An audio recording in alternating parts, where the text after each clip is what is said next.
Hey, what's up, guys? Welcome to Law Splaining the Interwebs. I'm your host, Nick Ricada of Ricada Law, a small law firm in central Minnesota. And with us today is the man, Nathan DeBruin, the PhotoChad, as you are lovingly called by the audience. Well, hello, all. How's it going, man? How are you doing today? Pretty good. How are you doing? I'm doing phenomenal. I've been looking forward to this interview, and getting it set up and getting this in. I'm so glad that you reached out and mentioned you'd be willing to talk, because you were we watched on this channel. We watched the entire trial start to finish, and you were one of the people that really resonated with the audience. You came across just very genuine. You were there, of course, which makes a huge difference as to many of the other witnesses who were like not even present. And it was just it was refreshing to see someone also. It was refreshing to see someone stand up to what sure came across to me like a prosecutor bullying a witness. And that was something that I do not enjoy that kind of conduct from lawyers in general, and specifically lawyers employed by the state. So for me, it was really refreshing to see you stand up to that and kind of turn the tables back on them. And I want to talk about the trial a lot as we get going. But first, I think it'd be good to kind of get a background, just sort of who you are and how you got to this place where you're out at riots taking pictures. Definitely. So the interest of photography comes from my grandfather. So when I was growing up and I was always over at his house, we were always messing around with cameras. Obviously he was older at the time, so he wasn't as active, so we couldn't do as much as we wanted to. But I got my interest from my grandfather, and I carried that up through my life, and I ended up having the opportunity to get a nice professional camera, and I put it to use on August 25th, 2020. You sure did. Okay, so what are you like a camera nerd? Do you like get way into it? What kind of camera do you have? Like how into this are you as like a hobby or a profession? Those types of questions. So the camera I have is a Sony A7 III. Very cool. I do have other lenses, multiple lenses that do go with that camera, as well as some lighting. One day I do hopefully have the plans of having this as a full-time gig. But as of right now, I'm still in the hobbyist stage. Sure. So you have the Alpha 7 III. Yes. What lenses do you have? Because I have the Alpha 7 R4, and I have the G Prime 22 millimeter lens. That's what I'm using right now. Okay. I have the 20 to 75, I do believe it is. Okay. Very cool. And you use that for most of your shots? Yes, then? I do. Okay. So how long have you been doing? Well, I mean, I know you've been interested in photography, you said from an early age, but how long have you been kind of doing this, going on locations and taking pictures? Like, do you do coverage of riots and protests often? I do a lot of local work. So when I do have the chance, locally, when there is something going on in the city or in a nearby city, I try to connect with that and get involved in that. Gotcha. And how long have you been doing that? Like when you mentioned that you were able to get a professional camera. When was that you were able to pick that up? Matter of fact, it was actually just a couple of months before the whole shooting. Very suspicious. No, I'm just kidding. But prior to that, I actually had a Nikon D3200, I think it was called. Okay. So you've been taking photos for a while as a hobbyist then? Yes, on and off for quite a few years. Gotcha. So what made you think, all right, so you went out on the 25th. Did you go out Sorry, I'm rethinking my questions as I ask them. You were there on the 25th, and that went into the 26th when the shooting occurs. But did you go out the days prior to that as well? I did. I started with the actual situation with Jacob Blake, where he was shot outside of the residence. I started capturing the images from his block. Okay, so you say you started with Jacob Blake. Did you start? I would guess after the shooting of Jacob Blake, but like Yes. how much time after? Was it like you heard about it and you went out immediately, or was it the next day, or what were No, you taking pictures it of? was later that night. I would say around 8:30, 9 o'clock. It was just getting dark. Okay, so it was that same day, and you went out to Yes. go kind of check out the scene, and then you that was just a couple days before the Rittenhouse stuff, right? Correct. It was, Correct. all right. So then after that, were you said it was just starting to get dark. Did the riots start, or the protests, whatever people want to call them, did they start that night, or did they take like another day to get wound up? People started to gather at the police department, from my recollection, of that night, and then it did kind of transition as nightfall came to an end to the Civic Park area. Okay. And you were out there that whole time? Yes. And so did you, I mean, it got pretty rowdy. Did you ever feel like your safety was in jeopardy or anything like that? I did multiple times. I was actually threatened, accused of being a cop. Someone pinned me up against the courtroom trying to take my camera, and I refused to give it. And so were you out there alone? I was most of the time, yes. I mean, once in a while, obviously being in my city, I would run into someone that I knew and talk to them for a little bit on and off, but I went down there initially by myself, correct. How'd you get out of the situations like where this guy's pinning you up against against the wall saying, "Give me your camera"? I explained I'm not the media. I don't work for the police department. I'm just out here trying to capture history. And then usually by then, multiple people are stepping up. And I did try to stick with the actual media and try to stick with them just for security. Yeah, for those who don't know in the audience, that's actually just a good strategy in general, because the police tend to give instructions to media and tell them, you guys may want to move or whatever, because we're going to control this crowd a little bit. Did you have any interactions with police while you were doing this? I did a couple times in the beginning of each day before like the riots would actually start picking up and become violent. Law enforcement was out there, not a heavy presence, but the ones that were out there talking with people, trying to be friendly. But as the night fell and the area became more dangerous, the whole vibe changed. Yeah. And that's when police kind of pulled back. Correct. And then on most of the nights, they just surrounded the actual courthouse and blocked off the police department. Right. And kind of, I don't want to put words in your mouth, but to me, I'm from Minnesota, and we had similar things happening in Minneapolis, which wasn't anywhere near where I live, but it kind of felt like the police retreated and left the city to its own, at the mercy of the mob, so to speak. Yes. And especially on the night of the 25th, my personal opinion is that the police pushed everyone intentionally out of Civic Park, knowing what was going to happen, because everyone that I was surrounded with, the media, we all knew what was going to happen. So and again, feel free to answer this however you want. Do you feel like the media, or the police are responsible ultimately for the destruction of the businesses in Kenosha? I do. That's my personal belief.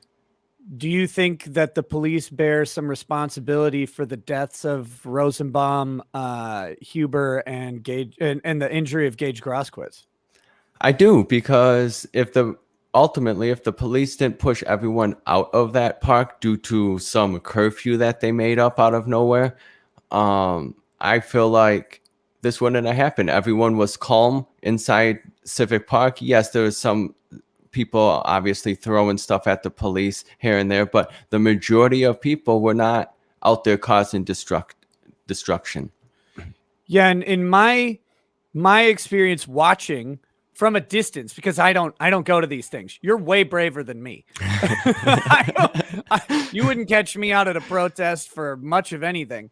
But from watching and observing, to me, it seems like you get a bunch of people protesting something, and then you get a small group of people who kind of break the seal or the tension that's built up, and then that leads into the destruction that kind of follows. Yes. Okay, so you're out there. You said the police really kind of it breaks down on the 25th. That's when they push everybody out of the park. But the days leading up to that had some pretty intense destruction as well. I mean, the one car source, the first location or whatever, was burned completely to the ground the night before, right? Correct. So what? And they caught, to my recollection, that car source was lit on fire also the very first night, but they didn't get all the cars, and it continued on to the second night. They went back and torched the rest of them. Gotcha. We're getting a little bit of an issue with internet right now. It's kind of glitching out. I can hear you, but it's Okay. your camera stopped for a second. So hopefully that clears up in a minute. If not, I might have you reconnect. Okay. Sometimes that fixes it. Oh, you're back. There we go. See, preemptive. Nothing was necessary at all. All right, so they tried to torch the car source the first night, but it was put out. Second night, it gets burned to the ground. Was it you mentioned on the third night, the night of the shooting, that police had pushed everybody out of the park and that led to it. What kind of led to the destruction on the first two nights? Was it a similar thing where they push everybody out of the park, or I truly don't know. I truly don't know what led to it the first two nights. There's just the vibe was so angry with how the shooting went down with Jacob Blake, and there was really no one that was from the city that was giving answers. Everyone became quiet, and then when everyone went out and protest, it literally was just protesters. There was no police to be found anywhere. Very, very few people, police officers were on the road driving. It was like a police-free zone. And so when the protesters, rioters started lighting things on fire, it just stayed because there was no police present. Right, and the fire department wasn't going to go into the riot without correct. without some police cover. Yep. And same with medical. Are you aware of any? I didn't even follow this, but are you aware of any injuries or major medical issues that came up during those first two nights? Nothing major. I do know there was a lot of people out there claiming to be medics, or they may have been medics, helping people. I did see a couple people shot with pepper balls and rubber bullets. I have a couple photos of that throughout the few nights. So yeah, I did see some activity from the police towards the rioters. Gotcha.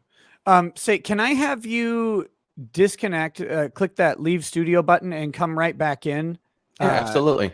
Okay, I think that sometimes the connection just gets fuzzy, but I'll bring you right back. Okay. So we're on just a break. Hopefully Nate's connection holds back up. It's a little bit choppy right now, and I'm hoping it's just on the StreamYard end, and refreshing will bring it right back. We don't I don't want people to miss anything because of the connection issues that we're having. So Binger is DDoSing us. Yes, that's probably what's going on. All right, we've got I'm going to read some of the early chats that came in while we wait. Andrew War Snowboard says, I'm so mad that I have to miss this because of work. Your testimony was hilariously based, and I can't wait to watch the replay. All right. He's almost back. I'm just waiting for the camera. Here we go. All right, welcome back, sir. Thank you. Sorry about that. Oh, it's not your fault. It's, these, we're both connecting to a third-party software, and then it broadcasts. So you never know where the issue is. But okay, so back to these questions. That kind of gives me an idea about the riots, the protests, and everything that happened leading up to it. Now I want to ask you, how long have you lived in Kenosha? Roughly about 26 years. How old are you? Can I ask? 35. Oh, okay. So I thought you were in your 20s. I thought you were in your mid to late 20s. So I'm like 26. This is a whole life, or no? But okay, so you're 35. Yes. Very cool. Do you mind saying where you're from? I mean, you don't have to. I was born in Racine, Wisconsin. Just Okay. maybe 20 minutes from here. So pretty much local to the area your whole life, just specifically in Kenosha, the 26 years. Yes. All right. So in that time, do you know, or have you ever met Kyle Rittenhouse or anybody from the Rittenhouse family? Negative, no. So you go into this, you don't have any idea who this guy is or anything like that. I do no not. Connection. Okay. I just wanted to get that out there in case people are confused because of how the testimony ended up going for you. I think there's some people out there who may have thought that you had some interest in this going a particular way, right? Like correct. And I do not. I was just out there trying to capture the history that was going down in my town. And still to this day, I've never talked to Kyle Rittenhouse, anyone from his family, nor anyone else's family from anyone else that was involved in it. Right. So the only person you've talked to related to this case at all that would be affiliated in some way with Rittenhouse would be his attorney, Mark Richards, right? Correct.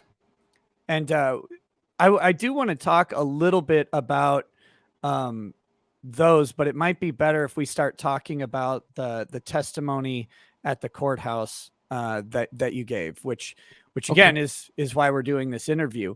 So you were called to the stand by the state, right? They called you as a witness. Originally, yes, that was the first person that actually subpoenaed me. And so we'll talk about the pre-trial stuff in a little bit, but I want to get to the testimony to kind of weird way lay the groundwork to go back in time. Okay. But you so you go in, you're called in to testify. And can you explain that experience? Did they have you waiting there for a couple days, or did they tell you what day you were going to testify on? How did that work out? Well, the subpoena I received gave a date on it. I want to say it was that Monday, maybe the 8th, but that was just a rough estimate. They did keep me up to date closer to the actual day. Like on the 8th, they said, no, you know what? It's going to probably be later on in the week. We'll keep you updated. And they did every day at the end of the case. Okay. So then the day that you have to go in, they tell you, all right, did they tell you the night before, we're going to call you tomorrow probably, or? Yes. Okay. So they call you in the next day, you show up, and where do they have you? Cause you're not allowed to sit in the courtroom because you would then hear other witnesses. Correct. So when I actually rode with my attorney over to the courthouse, we walked in the front doors, went through the screening process, and then we went up to the second floor, and I had to wait out in the hallway. It seemed like an eternity. It probably was only an hour, but it seemed a lot longer than that. I can imagine, man. I've if you don't know, I'm a lawyer. And so, I've had to wait for hearings, and it sucks. You're just sitting there like, come on. It does. And then when they told me, oh, you're next, the jury decided it was break time. And I was like, oh, more waiting. Oh, good. I'll definitely be able to eat on my break as my stomach's turning around. Okay. So you get called in, and you were questioned by an interesting gentleman. ADA Kraus, right? Is that I was. Right? Now, if you don't want to answer, that's fine. But do you have any personal opinions about Kraus? I just think that the way he treated me up on the stand for something that I voluntarily did for my community with no interest in anything was uncalled for. And I just want to make it clear, I have no problem with law enforcement, no problem with the district attorney's office, nothing. Um, that that would be the reason why I voluntarily helped out the ATF, and Yeah. it just trickled down through the departments to the Kenosha Police Department. Yeah, to me, I mean, I thought his approach was, one, strategically. I thought he misread you as a witness. He treated you in a hostile manner. It seemed very unprofessional, and it seemed like I don't know how he is, right? I don't know anything about his demeanor other than what I saw in the courtroom those several days. But when he started questioning you and started to get kind of belligerent, I was thinking, what are you doing? Like, why are you like this? You know, it was very off-putting. Yes, it was very like some of the questions he asked, like, "Oh, you did have a or you had a camera down there that night?" Of course I did. How would I have got those photos? Right. I'm taking pictures here. Okay, so he starts asking you the questions. Was there any particular question that really stood out to you as well? No, I'm assuming something. Let me step back. You were very neutral going into this. Did your opinion on I don't want to say did your neutrality change, but did your attitude or reaction or expectations change while you were on the witness stand? Does that make sense? Yes. No, not for the most part. I would say my thoughts behind that after I got off the stand was I kind of regretted it for how I was treated. I did the right thing. I didn't expect any credit from this. I didn't know at the time of me giving this statement that it was going to be a huge case. Nothing like that. I did this for the benefit of my community to try to help out. After I saw an article on a local news station asking for help of who burnt down some of these buildings, and I had video to some of those buildings that I voluntarily gave up, and they asked for some of the other pictures, and I had nothing to hide, so I gave the ATF and FBI all my pictures voluntarily, and it Right. just went from there. Was there a point on the stand where you felt that you needed to be more on defense than you were at the beginning? I'm trying to ask these questions in a way that makes sense with what I'm thinking. Because for me, right, if I'm on the witness stand, and I have been, and the person starts to treat me the way Kraus treated you, I feel like I would get a little defensive, right? Like, because you're there doing things neutrally. So did that happen? Um, a little towards the end, just because a lot of I personally felt never being on the stand before, never been in a court atmosphere like a witness before, nothing like that. So when I started getting bullied the way he did, and the questions that he was asking, I felt personally it had nothing. Some of the questions had really no relevance to the case, Sure. and so I kind of felt actually offended that he is going to call me up on the stand and treat me the way he did. And I knew from the start, from the meeting I had with them, after I refused to add or change anything to my statement, that the prosecution examination was going to be difficult. Yeah, that I do want to talk about that because that was the big moment, right? That was the big moment where I felt the dynamic really shifted in the questioning, was when you mentioned that Binger had asked you to change your statement. Yes. So can you this is what I was talking about, kind of setting up that foundation to go back. Let's go back to that meeting that you had with Binger at the prior to the trial, when this all kind of kicks off. And one of the things that stuck out to me, you said you felt kind of nervous. And I think Kraus was picking up on this, but he was not asking you the right questions, in my opinion. You said you felt nervous going into the police station a little bit because there was no door. Is that right? Correct. When I walked into the police station that night that day to give my police statement, there was a company out there just putting boards over the holes on the doors because it was night and they took them off during the day. So so you went in at night to give your statement? No, about I want to say it was 3:30 when I went in. Gotcha. And so because of all the riots and stuff, I mean, the community stayed boarded up for months after this. Right, because the glass guy's like, oh man, I got a lot of business, but it's just me. So you go there and they're putting boards up over the doors because they've been busted out by the riots. Correct. And so that kind of makes you a little bit on edge.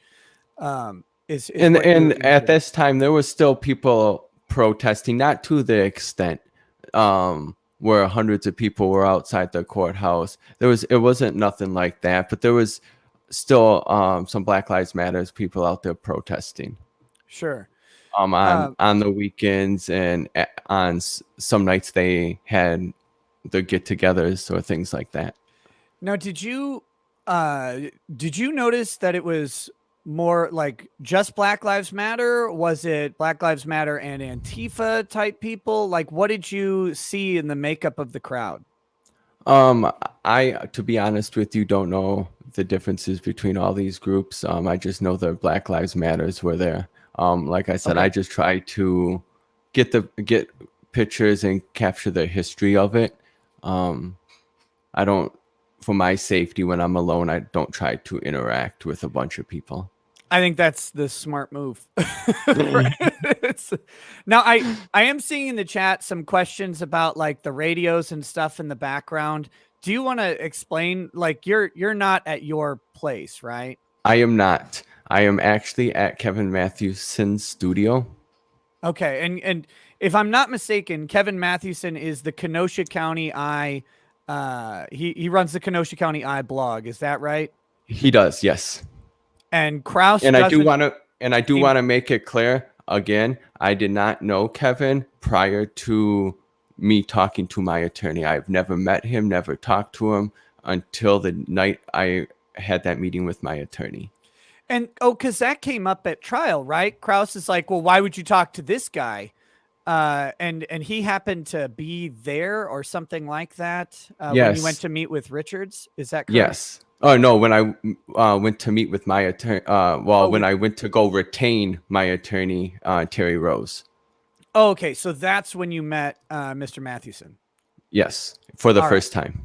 Gotcha. So anyone attempting to draw anything out of the background there, you have to blame the Kenosha County Eye guy. No.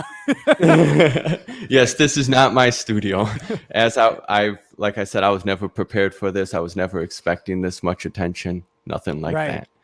I was wondering when you first went before the show, when we first got up, I'm like, oh man, he's got a microphone, he's got headphones, he's ready to go. This is great. And then that explains it since you've got since you're there. Yes. Okay. So kind of going back, I want to go back to that meeting with Binger. So you go, kind of walk me through. You're going into the police station to meet with the DA. Do you know you're going to meet with the district attorney or the assistant district attorney at that point? No, I actually received a call a few days prior to the meeting getting set up with Mr. Binger and Kraus. I got a call. I received a call from Heather. She's a witness advocate, saying that she would like to set up a time to talk to me, whatever would be convenient for me. I said it was like the next Tuesday or maybe it was the Monday. And she said, just come to the district attorney's office. And she told me where to go. I went at that time, went to check in. There was a lot of people actually in there at that time. So they told me to stand out in the hallway. So I stood out in the hallway for, I would probably say 15, 20 minutes. And then Heather came and got me. We went to an elevator, went up a couple floors, and then to what I will call it a huge conference room, but like the nicest conference room I've ever seen. Yeah. And we sat there probably for like 5 minutes before Heather got up and walked out of the room, to my assumption to see where they are because they weren't in here. She returned, and maybe 30 seconds later, Kraus came in, and we were just still waiting on Binger. But when Kraus was in there, that's when he complimented me on my photography, asked how long I've been doing this, and just small talk, nothing to do with like the case wise. And then Mr. Binger came in, kind of like he looked like he was in a rush to get there or something. And then we discussed my police statement.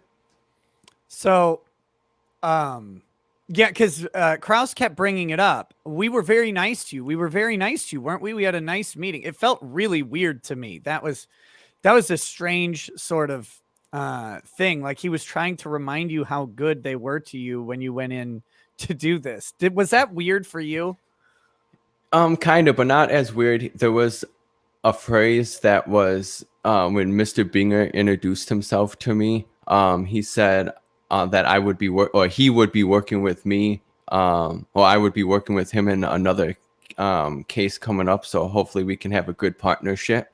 And that's when I already knew I was also subpoenaed for another case. I didn't know with him at the time, but that would be for Joshua Zeminski in January. Gotcha. And I don't want to get too much into that since that case is still pending and you'll probably be called as a witness. But had you at that time, had you given a statement about Joshua Zeminski, or have you since given your statement about him? Negative. I thought my relevance to his case was just a photo. But then when Kraus said in trial that he has more relevance in the Zeminski case, I don't know, makes me wonder. I truly don't know. But they haven't called you on that Zeminski case yet since the trial of Rittenhouse. No, not since the trial. No. Okay. Like I said, I don't want to talk too much about that because you could be. But I do want to add, I think my personal belief is that's why Kraus cross-examined me and not Binger, because I have to do that case with Binger in January. Okay. Could be. All right. So you go in there and they asked you about your police statement. Did they ask you to like restate everything, or did they have you read it? What was that process like? Binger had a copy of it and slid it over to me, asked me to read it. And I did. I read it, said it looked accurate because he asked me, is it accurate still from the time you wrote it? I said it is. It hasn't been altered, nothing like that. And that's when he said he had a photo, and it was like a real distorted photo. It was real blowing up. And he pointed to an individual and asked me if I knew anyone, or if I knew him or anyone in the picture. And I said I did not. And he said, well, this is Joshua Zeminski. And I mean, it clicked because I had a subpoena from him, but sure, that was it. And I said, okay. He literally set the photo down, picked it back up, and said, who is this? And I said, Joshua Zeminski. And that's when he said, would you like to add this to your statement? And but what the photo was of that trailer tipped on its side, and he was kicking something into the fire, it looked like. And I don't know why he wanted me to add that, but then after I said, oh no, I don't want to add it, he wasn't too irritated by that. But we started breaking down my statement from beginning to end, and he, in the middle of it, he showed me a video off of a cell phone he pulled out of his pocket. And sure. I personally, at the time, I tried to not watch the case. I didn't really follow it in the news, nothing like that. So I didn't see all the videos at the time that were out. The video he the video he showed me was of, I still don't know who recorded it, but Kyle was just on the ground, and who they refer to as jump kick man kicks him in the head, and he stopped the video. And he goes, well, why isn't this in your statement? And I said, because I didn't see that. Right. And he asked, like, well, how couldn't you see that? You were right there. And I was right there. But however, I was running. Kyle ran past me going northbound, and I had to catch up and turn around because I was heading south. I had to turn around and start running up the middle of the street. By the time I got there, I literally just saw Gage with his gun pointed at I seen Anthony Huber first whack him with the skateboard as he was running down the road the first time, which isn't really focused in on the trial. I want to say, because I only saw a video once or twice. But you'll see his skateboard, someone throw it, and you'll see a skateboard hit him and fly off to the side. Well, Kyle keeps running, and he ran maybe 4 strides, and that's when he kind of lost his balance, or maybe someone tripped him. I didn't see his feet. But then that's when Anthony, and I'm going to say tried to subdue him, to my best guess to call it, and hit him in the top of, or the back of the head, neck area. Right. And what looked like he was trying to jump on and like take his weapon from him. But Kyle turned around and let one off, fired one into Huber's chest, and he did like 3 steps, and Anthony Huber just collapsed. And that's when Gage, he acted at first like he wasn't going to do nothing, kind of, I don't know if he had hesitations or anything, but he came back with his gun pointed out. And that's when Kyle shot him in his bicep. And that's when I took off running and I hugged the wall, because like I said, after that happened, it was like gunshots rang from every area that was around me, completely surrounding me. Right. Yeah. You could hear on the video, we could hear some of those gunshots that happen after Kyle shoots Gage. And do you have any awareness of where those were coming from, or where they might have been aimed, or anything? I did not. And the main focus was trying to get to some sort of cover, because I was in the middle of the road. Right. Man, I bet you felt like you were in a war zone at that time. Like, it's never expecting anything like that in Kenosha, right? Definitely. And unfortunately, I struggle from some of that from some of the events, and I am seeking therapy for that. I would imagine so, man. I mean, just seeing someone, get shot in close proximity, and then the associated sort of apprehension, right? Yes. Credit to you for being able to talk about it. Honestly, I really appreciate that. As you're able to, I wanted to kind of get a feel from you about, this is stuff I don't think they could ask you at trial, because it would involve your opinion. Although they seem to do that a lot. So maybe, maybe the rules don't matter sometimes. But you mentioned you're heading southbound, which would be towards the car source where the shooting of Rosenbaum took place. Is that right? Correct. And Kyle's heading northbound away from there towards the police line. And that's when you kind of does he pass you? Yes, he passes me. I was in the driver, I don't know how to say it, the closest side to the gas station, not the hospital side. And he ran past me. And that's when I saw people running after him, that's when it clicked to me, like, something's going on, I'm going to follow. And because I could hear people screaming, he just shot somebody. Just shot somebody. Get him. And like at that time, I knew somebody got shot from hearing people say, oh, he just shot somebody. But I physically didn't see Rosenbaum get shot. Right. So you hear the crowd, and one of the kind of narratives that formed during the trial was that Gage and Huber were responding to what they thought was an active shooter, right? Like, are you aware of that So I don't know how much of the trial you've seen since this. I know that when you gave your testimony, you weren't allowed to be in there, but other than that, I don't know how much you've seen. Okay. So I did see quite a bit of it since it was on court TV. Oh, but you weren't watching it on this channel? No, I'm just kidding. I'm kidding. We'll fix that. No, We will.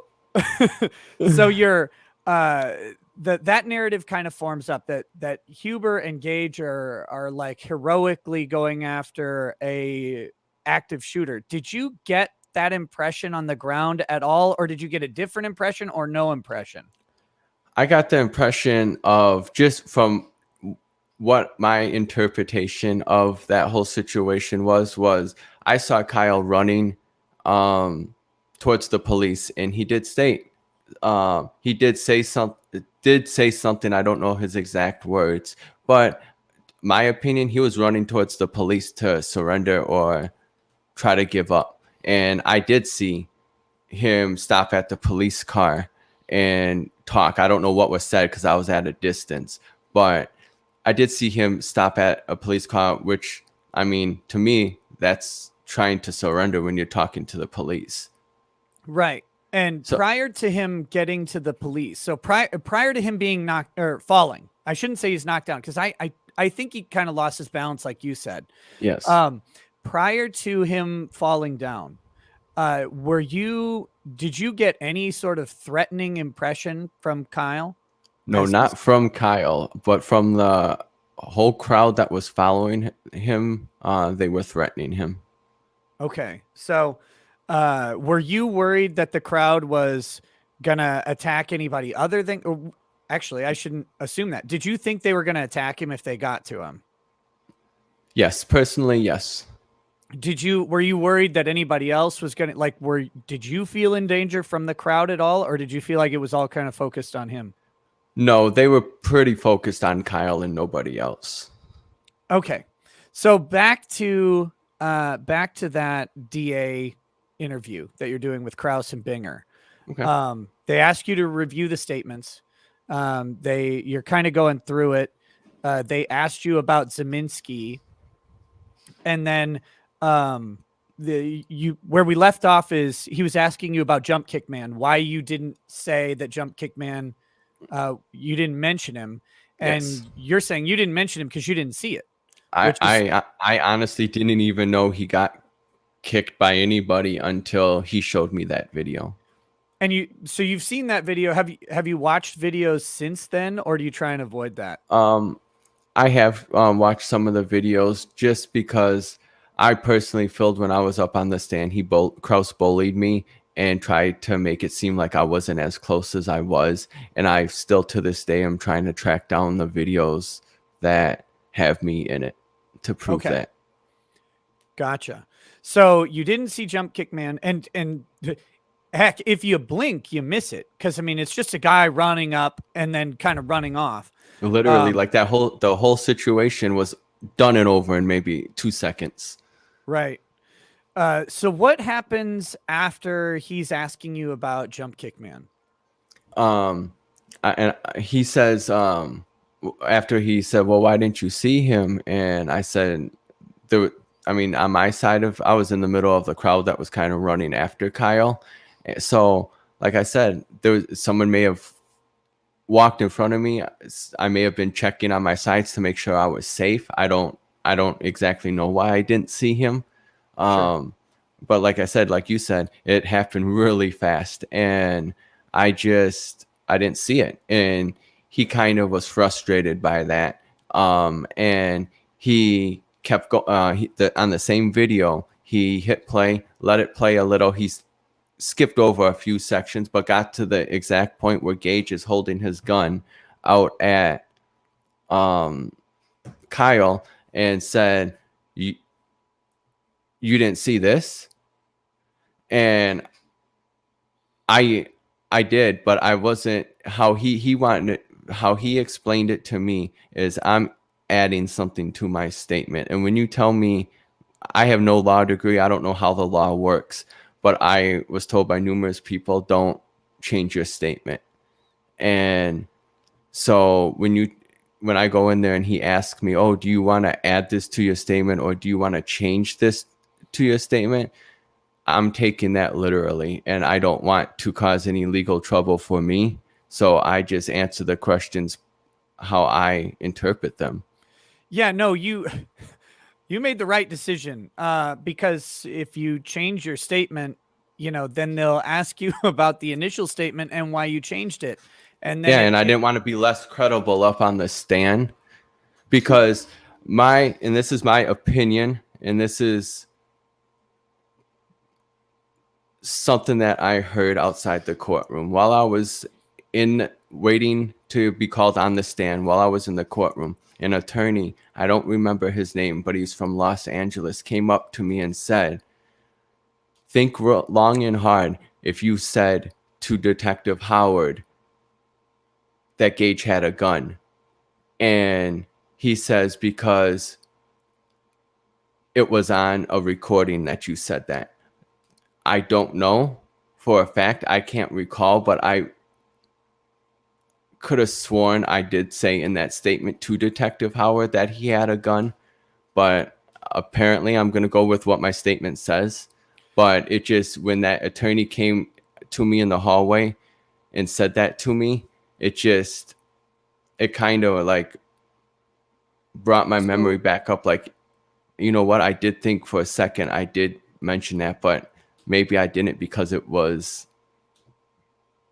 not in my statement. Let me get this straight. I want to make sure I've got this right. So you're waiting to give your testimony. You're in the hallway of the courthouse. Yes. And an attorney from LA? Yes. He introduced himself to me. He was an older gentleman with gray hair and a nice suit, and said he was here from LA. And I don't know what his relevance was, but he did talk to my attorney. I don't recall his name off the top of my head, unfortunately. So he came up and mentioned that you had not stated in your in your recorded statement that you said you saw a gun. Yes. And I didn't even know my statement was recorded, but he said that's normal. Yeah, typically they would be recorded. Just as a personal bit of advice, if you're ever at a police station or a district attorney's office, assume that everything you say is recorded, because a lot of times it is. But that's okay. So that's a really interesting sort of detail. And you haven't talked to that guy ever I have since not then? been able to track him down, no. Okay. Real quick, I was just thinking about this. Have Zeminski's attorney ever contacted you? No. Okay. Gotcha. All right. So then they're asking if you want to add to or change your statement. And that's where you're like, no, I don't want to do that. This is my statement. And Krause asked you about that on the stand, right? Yes. How does that, and then your response was that that you guys asked me to change my statement, right? Is that what you said? Something yes, like I that? said, yes, you did. Okay. And that kind of really, that felt like that changed the whole tone of the conversation there. That put Krause on a different And again, path. like I said, I'm not anything in the legal field. So when you tell me to change my statement, to me, that's you asking me to change my statement. And how he goes into, oh, did I ask you to retype it? No, you didn't ask me to retype it. I never typed it in the first place. So that kind of made no sense to me. But when you ask me to change something or add something to a statement that's already typed up and I signed, to me, that's changing my statement. Well, I mean, he also showed you a picture, told you it was Zeminski, and then asked if you wanted to identify Zeminski that you weren't able to identify previously. Which is weird because, I mean, like I said, I did have a subpoena for the Zeminski trial. However, I still don't have any information on it or to a reason why. Well, I mean, that's one of the reasons I asked if Zeminski's attorney has contacted you, because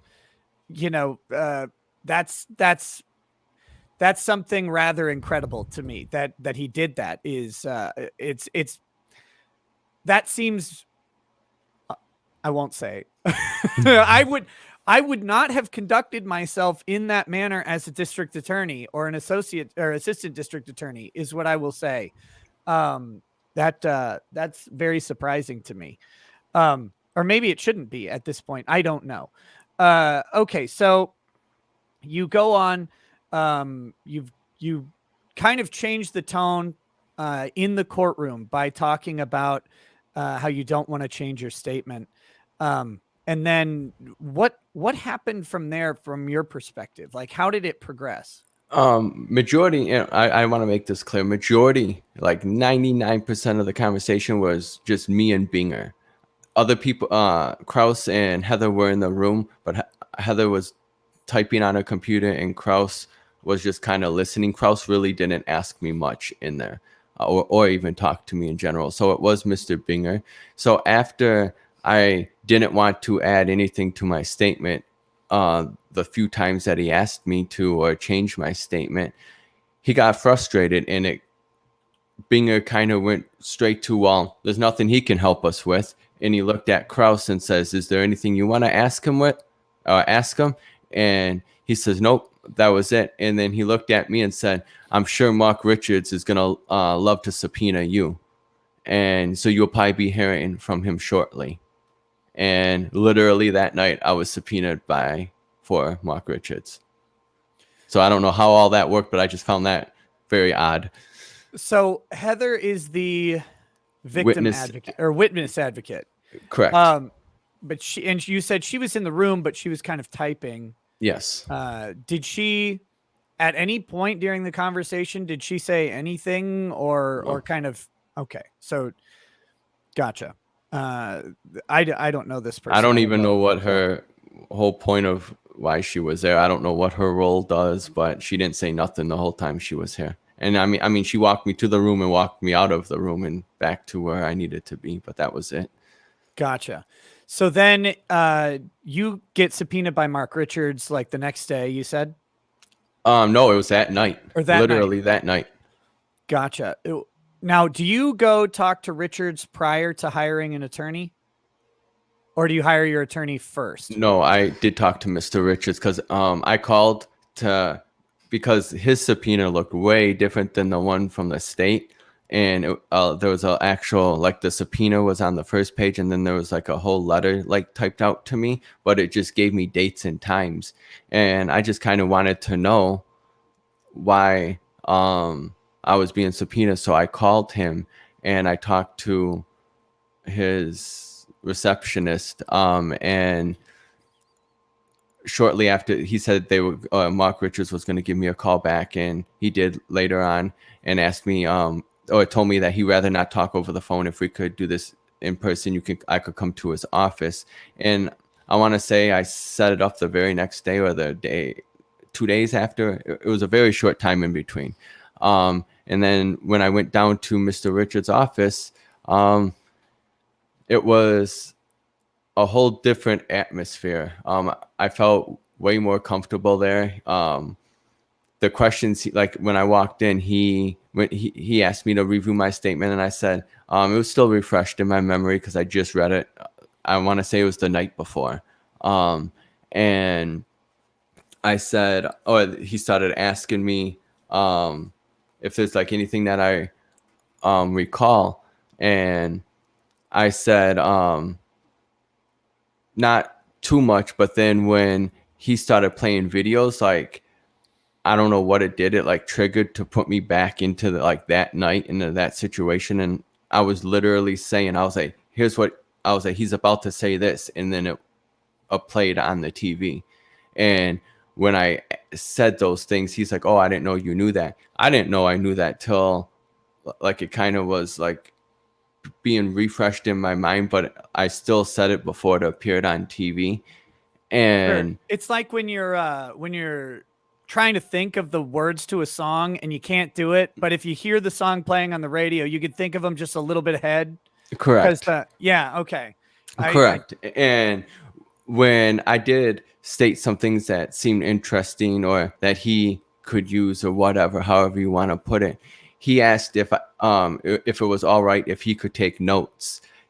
To me, that's fine. I didn't have to change that piece of paper that I originally gave my statement on. So to me, that's different than changing my statement, even if it's just the wordage. I try to always listen to what people tell me and things like that. So when you tell me directly, I want you to add something or change that statement, that's pretty clear what you want me to do. Yeah. So when Mr. Richard says, "Oh, can I just add something?" and he literally just on a piece of paper, and I don't even think it was on my statement page, just took notes, and that's all that it was. Right, because that's his words, right? That's him taking in what you're saying and making some notation of it versus asking you to change your statement itself. Correct. And because when I left that DA's office, I felt really uneasy, as like I felt like they were trying to get me to change my statement to either make me look less credible or what. However, I mean, these guys do this for a living, so they can kind of have a game plan throughout this whole thing. So, I mean, they have better knowledge than how things go than me. Right. That's why people, are typically told, make sure you have an attorney help you with this stuff, because that's what we do. Definitely for future reference, I am going to have an attorney before. Did you mention to Mr. Richards about how you felt about the DA interview, or did you talk about that interview at all with him? I really didn't. He didn't really go into detail to ask how it went. I don't know if he could or not, but we didn't really stick on to the topic of how that meeting went. Yeah, I mean, my guess is he probably thought it went normally. I bet if he would have known, he probably would have had a few more questions, but that doesn't matter or anything. I was just curious if you guys had talked about that at all. Okay, so you're at Richards's place. You're giving your statement. You review the statement, say it's good. He makes notes as you're talking. You review the video.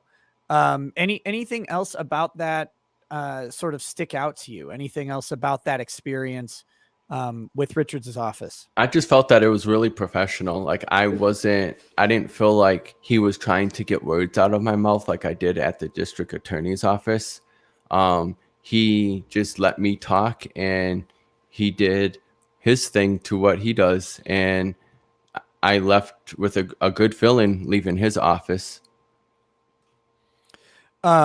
Did you, thinking about the two different interactions, I guess, with Krause and Binger and then with Richards, did you feel like either of them were trying to talk down to you in any way or anything like that? Like you mentioned that all of these guys, they do this for a living. They're attorneys, they have training and experience, and you're just a guy.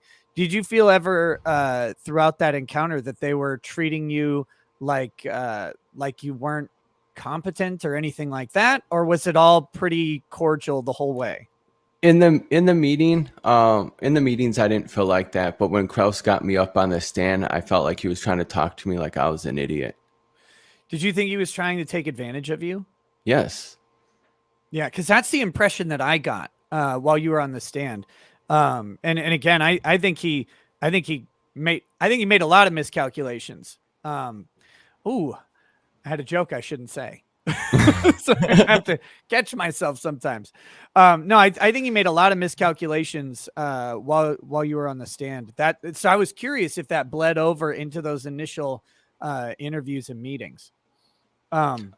No, just that, like, the only thing that really sticks out to me from like the district attorney's meeting, like I said, Krause really didn't say much to me except compliment me on my photography in the beginning. That was about it. But Binger, he seemed frustrated, and that's what I would take away from the district attorney's meeting, is he was really frustrated when I left. Gotcha.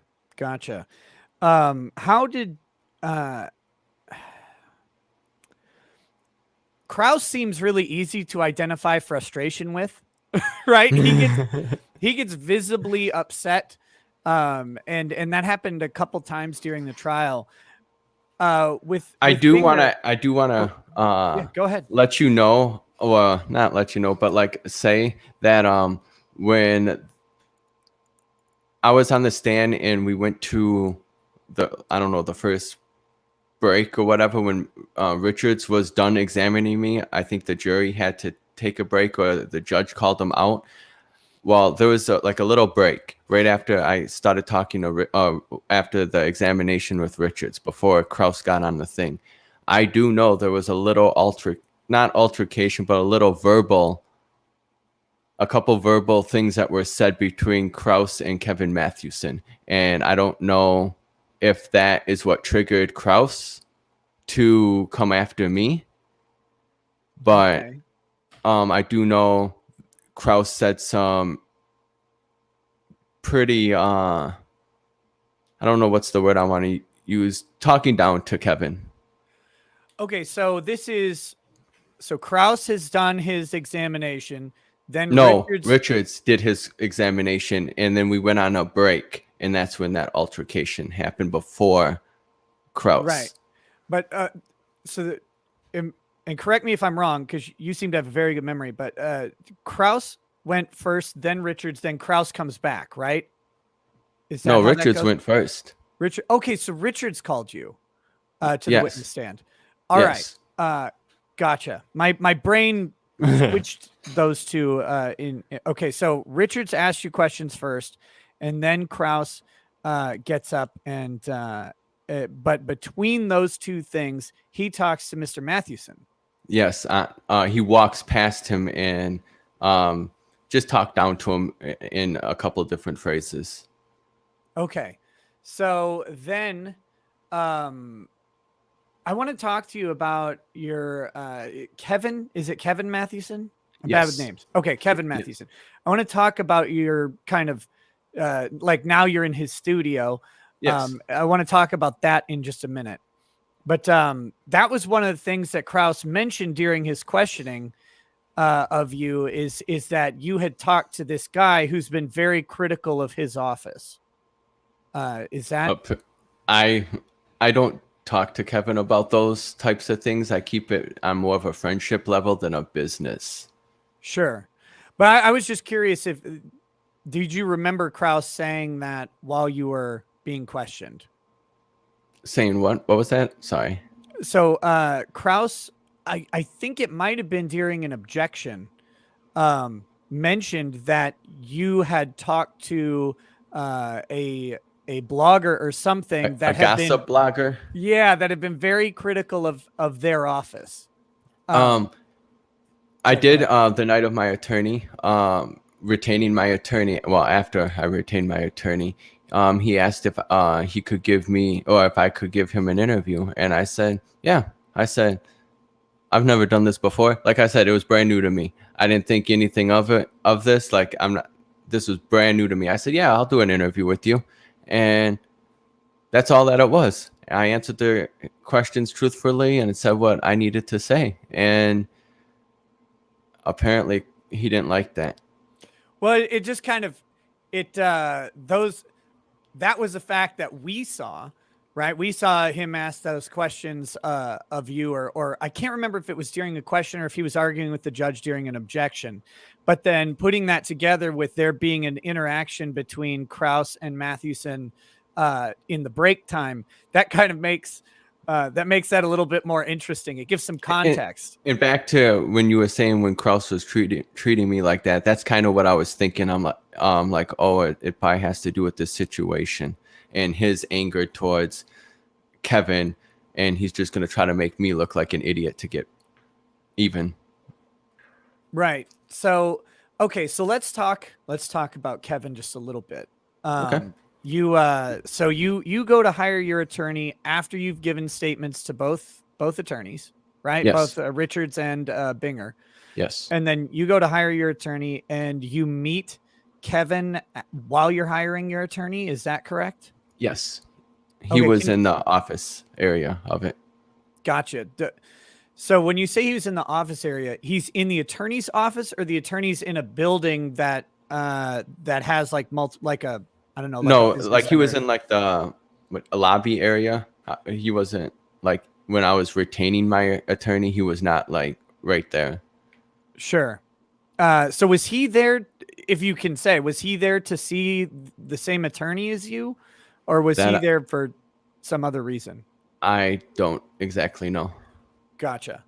So then, so you go in to retain the attorney, you meet him, and he just asked, like, does he know who you are?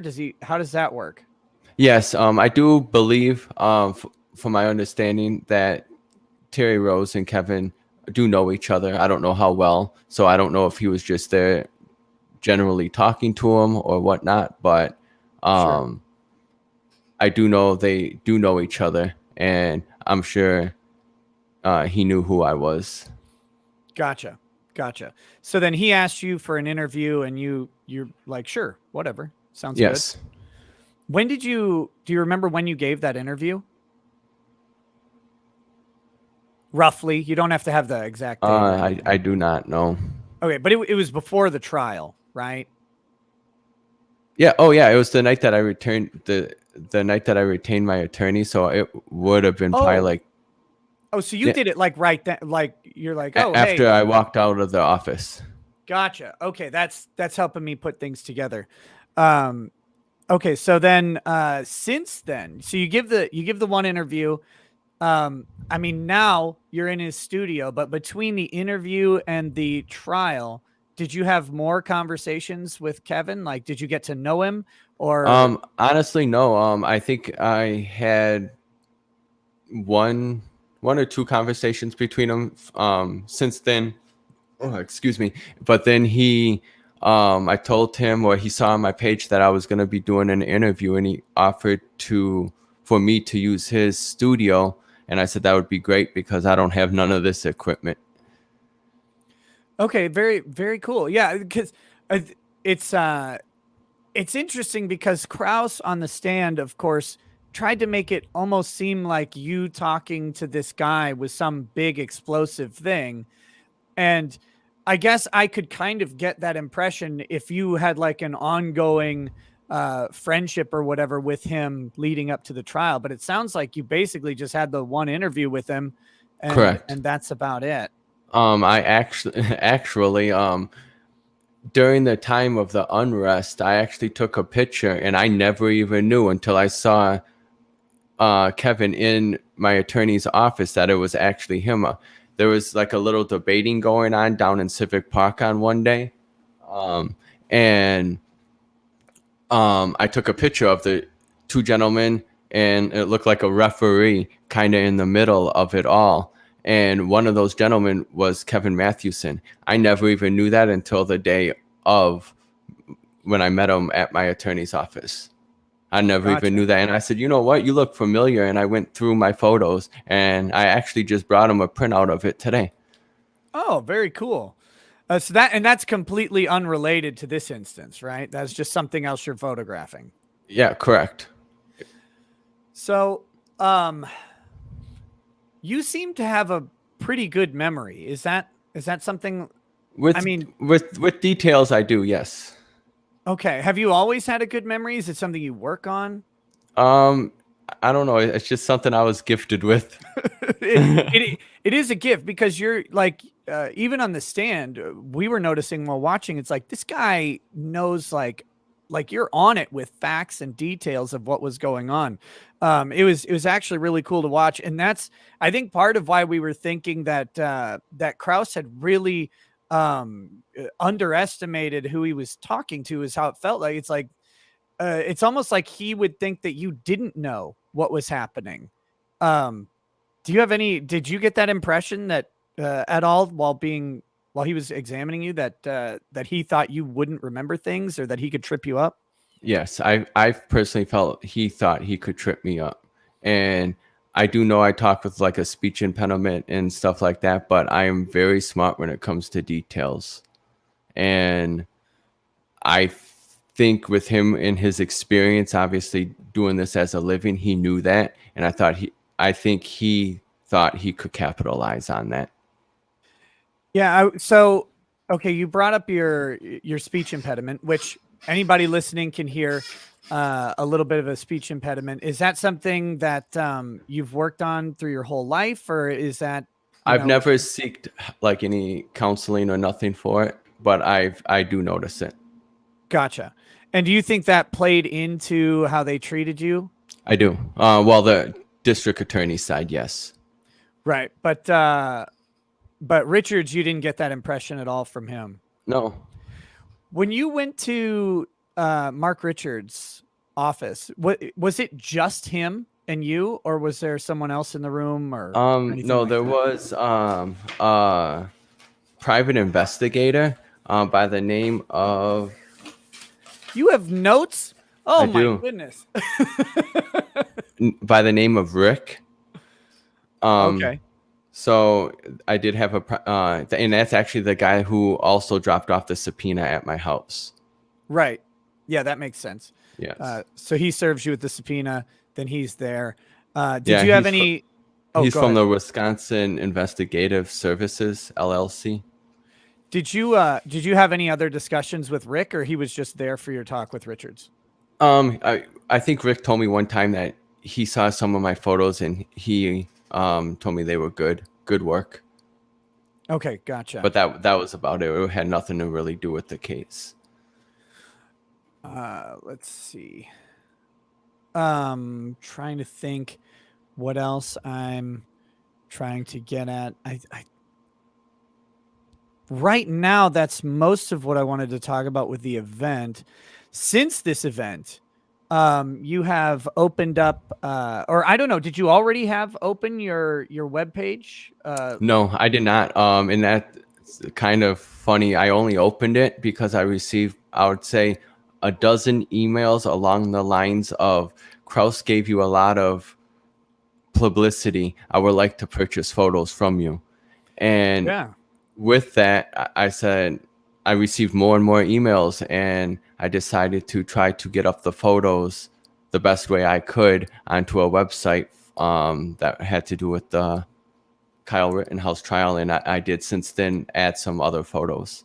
So have you seen good sales? Like have you been getting sales of your photos through the website? I have probably 24 orders, so it's not too bad. I mean, for me, I think it's a lot, but I know professional. Some of the pictures you took, they're very good, and they're pictures of things that people want to see, and they're these, like, they're big events. So I hope you have lots of success, and we'll I'm going to get those all linked in the description.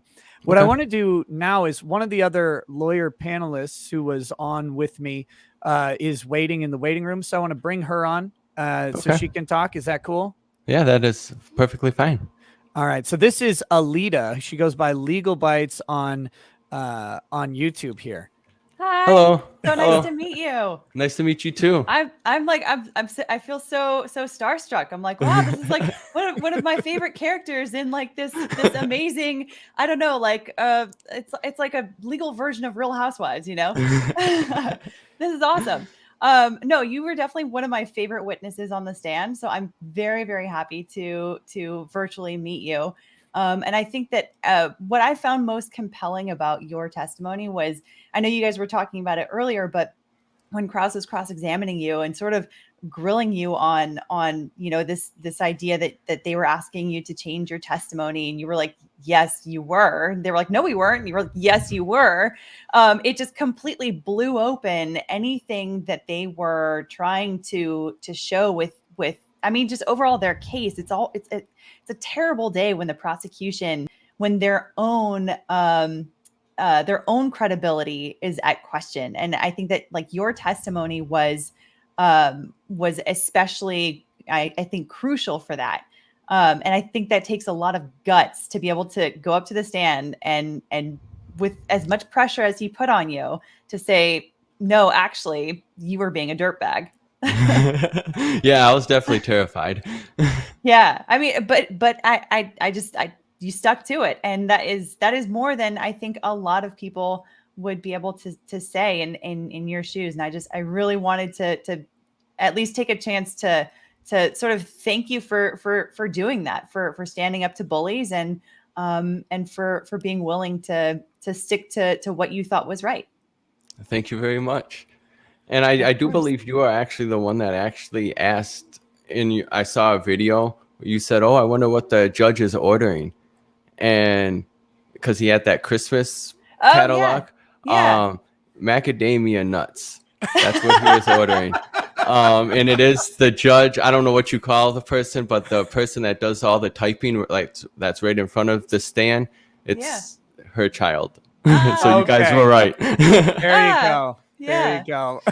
It's funny, like these little things that you sometimes kind of pick up as you're just kind of watching, and when nothing else is going on, and you're just like, I wonder, like, what kind of picture can we paint here? So that's really funny that sort of turned out to be kind of true.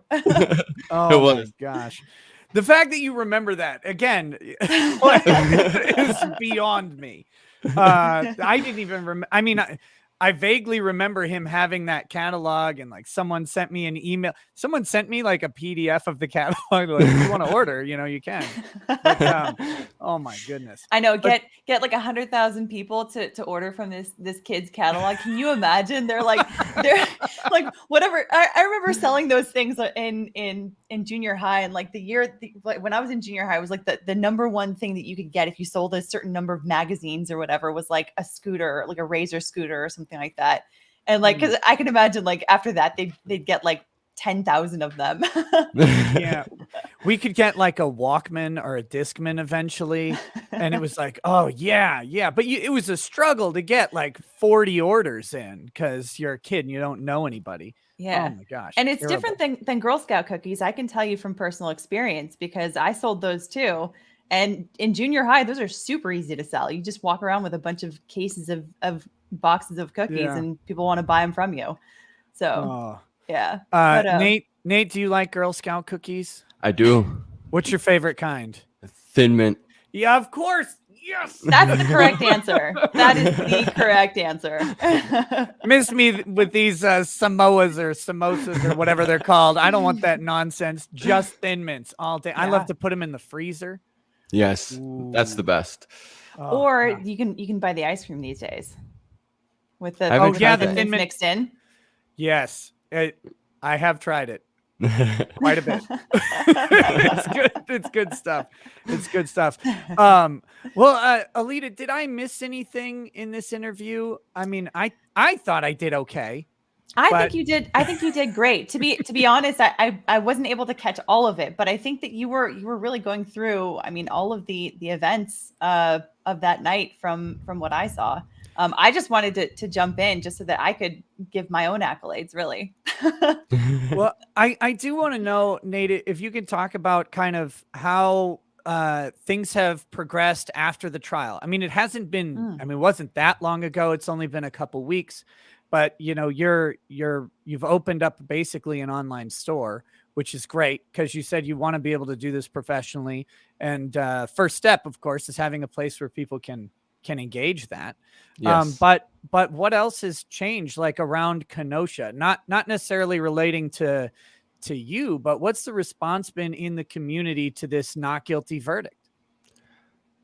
So the courthouse and all that, it's actually really peaceful. There's been a couple protests since the trial, but nothing to the extent of how it was back in 2020. And pretty, like, even today, there's no activity. There's no boarded up buildings. I mean, that you might catch one or two, but majority of everyone took the boards down. And I think we're trying to get the community back to normal. And I do know, just not too far from here, there was the Waukesha Christmas parade tragedy. So I do know the community is tied up with that also. Right. I saw you posted some photos on Twitter. I saw you posted some of them from that night. Yes. So then sorry if you guys already kind of covered this, but what's your impression from what the local community has sort of felt overall about the coverage of the trial and kind of the whole, I guess you could say, circus around it, if they do consider it some kind of a circus? I would say the community is split 50-50. But I think the community wants to show that it wasn't the people that caused the destruction, people from Kenosha, and they want to prove that by not letting it escalate again. So I don't think people are really trying to be out on the streets voicing that. Just That makes sense. because of how the police handled the situation last year. Right. Did it feel when there was not trying to put yourself back into August 23rd, 4th, and 5th, right? Yes. Did it feel like Kenosha was being invaded by people from the outside, or did it feel like it was bubbling up from within? No, you would hear, I did have my AirPods in and I had the police scanner going, and you could hear that there was bus loads of people coming off the interstate. They're pulling vans over, UPS, or not UPS, U-Haul trucks over full of people. So it was a lot of people coming from out of the area. So And I actually recall seeing a couple posts, and I don't recall what group it was, that someone showed me that from down in Chicago, there was a post circulating saying that let's burn down Kenosha, Wisconsin. And so there was posts going around on Facebook like that. Wow. So were you watching kind of any media coverage? I mean, I know you're out in the streets, right? And you're listening to scanners, and to probably to find out where things are happening so you can go take pictures, I would guess. Correct. But were you watching any of the media coverage about what happened in Kenosha like after that? Because to me, it seemed like the media was trying to cover this as Kenosha was mad over Jacob Blake, therefore Kenosha rose up in protest. But from what you're telling me, it sounds like people knew that a bunch of people were being imported for this. Yes, I do believe this.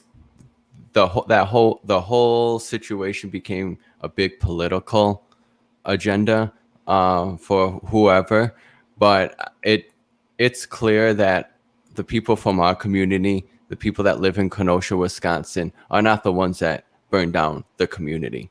We have to live here, and it only hurts us. Right. So that makes sense why the prosecution really wanted to try to beat that drum so hard that Kyle, crossed state lines or whatever, because they probably had at least some understanding of how the community felt about that. How did you feel about, playing into the narrative a little bit? How did you feel about guys like Kyle that night who are out there, they're armed? Did you have any interactions with them prior to the whole shooting or anything? I did not. I honestly did not pay much attention to the armed citizens. I believe in the right to carry, so I'm for guns. And as long as you obey the law and follow the law, I'm 100% for it. And I just felt I didn't feel like I was in any danger by anyone. No one was just walking up to people, pointing their gun at each other. People were maintaining their firearms how they should have been. Right. That's the impression that I got too. You mentioned that the kind of post-event stuff became very political. Do you think that the media was accurately portraying what was going on? I mean, in the coverage that happened, we had a year basically of talk about this. Do you feel like it was accurate? Do you feel like it was inaccurate? I will say I don't know how to cipher between it, but the big media companies, I felt, pushed the political agenda, and for whatever reason it was, and then it didn't help when Biden came and gave his opinion on something he had no information on. Yeah, it's presidents have a unique ability. No, that's I agree with you 100%. someone in that with that much power and that big of a podium has a real ability to throw fuel onto a fire that they really need to be more careful about how they approach Especially that. with that many people knowing who you are. You have to watch what you say. Exactly. And that was, I mean, that reminds me of Kyle's interview with Tucker Carlson, right? How that was pretty much all he said in response was that he was like, Mr. President, I would ask you to review the trial, review the facts before you start talking about something, because that's exactly right. You know, anyone, and we've also talked on other conversations around YouTube about, you know, the so-called blue check mafia. You know, the people that have blue checks by their names on Twitter, going and talking about the case when they clearly haven't watched it because they're the misinformation that they're pushing Correct. forward is very easily rectified by simply, you know, watching even some of the footage, you know. So I think the small journalists there and the small media that was there really played a role in the trial. And thankfully, Absolutely. because you could see how the big media portrayed this whole situation. So you think that the small town coverage, or the local press basically, were doing a better job of coverage, more accurate job of coverage than the big media? Is that what you're saying? Yeah, like Corey Washington and CJTV, things like that. Oh, okay. I believe the BG on the scene and Rundown Live, I believe because they were there, they were in the crowds. We were all part of it. We weren't just had our camera on a tripod at the corner minding our own business, and then you see a headline on TV, white supremacy, and it wasn't like that. So Yeah. has this experience kind of shifted how you sort of see your role as a photographer when you're going to these kinds of events to document them? Like, has that kind of changed anything on that? It has. I hope this never happens again. Fair. Absolutely fair.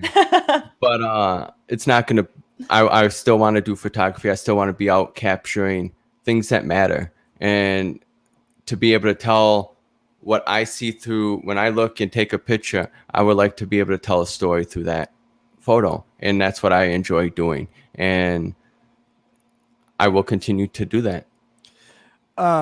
We've got another lawyer who is on the panel with us waiting to pop in. Okay. But I like making him suffer a little bit. But let me bring him on. This is Joe from you should show bring called him on, but Good mute his Logic. mic. But don't tell him that you're muting his mic. It'll be should. great. We'll all laugh. I should. Welcome, Joe. Welcome to it. Thank you, Nick. I want to start off by saying that, Nate, you've become a cultural celebrity of sorts, and rightfully so. I happen to be part of that following of people. Yeah, you've earned the nickname PhotoChad, which basically means photojournalist who's badass, and rightfully so. And I think a lot of the reason for that is that, you know, people look at you as standing up for traditional American values. You were determined to like speak truth and not swerve from that, which is obviously a basic American value. And you also were very brave in a setting that everyone knew you were the small fish compared to all the other people who were talking. You know, you've got Krause up there, Richards, the judge, you know, all these cameras on you. All America is watching you, and you stood up there bravely and didn't wilt at all. And we, in the stream that we were doing, we had tens of thousands of people who were basically just chanting PhotoChad, because they were amazed at how strongly you held up. And the question that I really am curious about is, I know it's only been a few weeks since the trial, but I am sure that type of impact you had on people, I'm wondering, has that translated in any way on your day-to-day life? Do people like now recognize you more? Is that having any sort of impact? I would hope certainly in a positive way on you, and, you know, God forbid in a negative way. I'm wondering about that too. Like, what's life for you on a day-to-day basis now? A little of both, positive and negative. And I'll start with the negative, and that is when I took the stand and now that people recognize me, my very first day back to work, the day after I took the stand, I service multiple stores. So I bounced through a lot of retail stores in one day. And so I don't know none of these people. Someone recognized me and got in my face with her husband and started screaming, "You support a murderer." Oh my God. And over and over and over, and just screaming it at me until I had to leave. And I am on an unpaid leave as we speak. And that's why I really appreciate everyone that has helped me from the bottom of my heart, because it truly has helped me. So I but didn't know that. So you're on unpaid leave from your job because other people screamed at you? Screamed at me, and I felt that I was scared for my safety. Yeah, And I would be. I felt that I needed to try to reach out to some counselors and therapy to try to overcome this feeling, because I am scared for my life, and I've been in a big box retailer and my life's been threatened. Oh man. That's crazy. And to me it's just seems bizarre, because all I did was tell the truth and to what I took photos of, and that's all it was. And now I'm scared, and I'm losing money every single day, and I don't know how much longer I can be able to withhold that. Oh man. Well, one of the things we talked about before is you're working on a GoFundMe. It's awaiting approval. I will definitely be sharing that as it comes up. I wasn't aware that you were in this situation. That's insane. I mean, you were called to be a witness, and you got up and told the truth, and you're being punished for doing your civic duty. Like, if you were subpoenaed, if you refused to go in, you could be held in contempt. Yep. And then if you went on the stand and lied, that would be perjury. Correct. Yeah. And it's just like I felt like I was put in a really tight situation. You were in a no-win situation. You acted heroically, and it's embarrassing that Americans would treat you that way, and they, and basically punish you for doing something that so bravely that so few people actually would have done as resolutely as you did. So I'll tell you this: when you get that GoFundMe page set up, I'm going to ask Nick to share that with me on my channel. I'm going to share it on all my platforms. I'm going to share my platforms, and I'm fairly confident. Look, Nick, because of this trial in part, Nick's channel here has really blown up, and you were part of invigorating that, and the fact that you're being punished for doing your American duty. I know that there's over 10,000 people watching us right now, and on a regular basis, we all have thousands of people watching us, and I'm hopeful and I'm confident that people will respond to make sure that you're certainly not going to be struggling to pay your bills because of this. So I really appreciate that from the bottom of my heart to all of you. And there are people sending super chats in about for donations. To the super chats go to me. Don't super chat me to donate to Nate. When that comes up, I will do it. I will of course make a donation, as I always do when I promote a GoFundMe. I will gladly make a donation, but don't send me a super chat to then send to Nate, because YouTube takes 30% of what you send. So you don't want to send me $10 and have me send $7. Don't give it to Google. Yeah. Wait for the GoFundMe, give it to Nate, and then I will be making a donation, of course. Like I said, I was not aware of your situation. That's crazy. But one other ways you can directly support Nate is through his work, and those links are in the description of this video already. You can go, if they're not there, just refresh and they'll be there. But you can check out if you want to buy photos or anything like that. That's another way you can support him. But on to the positive side of things, I can say that the support that I have received, I never had a Twitter prior to this. I made a Twitter, I want to say like the day after I took the stand, or maybe 2 days after I took the stand, and literally overnight I had like 2,000 followers. I've I never remember- had to. That's I've crazy. never had to shut off my phone ever. And every night I go to bed, I have to shut my phone off. So I will say the support has been overwhelming with the positive comments and things like that. I remember I saw that. Yeah, I first found out that you opened up a Twitter account because you liked one of my tweets about how Krause was bullying you and how it was coming off terribly. And I was like, oh wait, Nathan DeBruin. And I like go in and check it. I was like, oh my god! And I like shared it with everyone. And I think at the time you had like 200 followers. But I was so excited to find that you had opened up a Twitter account. So yeah, I will. Yeah, I've never never had that experience before. I literally like my phone was going crazy. Don't let Twitter change you though. No, I know, but I know exactly the feeling that you're talking about, because before this trial I had like 300 followers and that just exploded from here 100% because of this trial, like no other reason. And yeah, having to turn off your phone or turn off notifications because otherwise it's just 24/7 is a weird experience to suddenly have.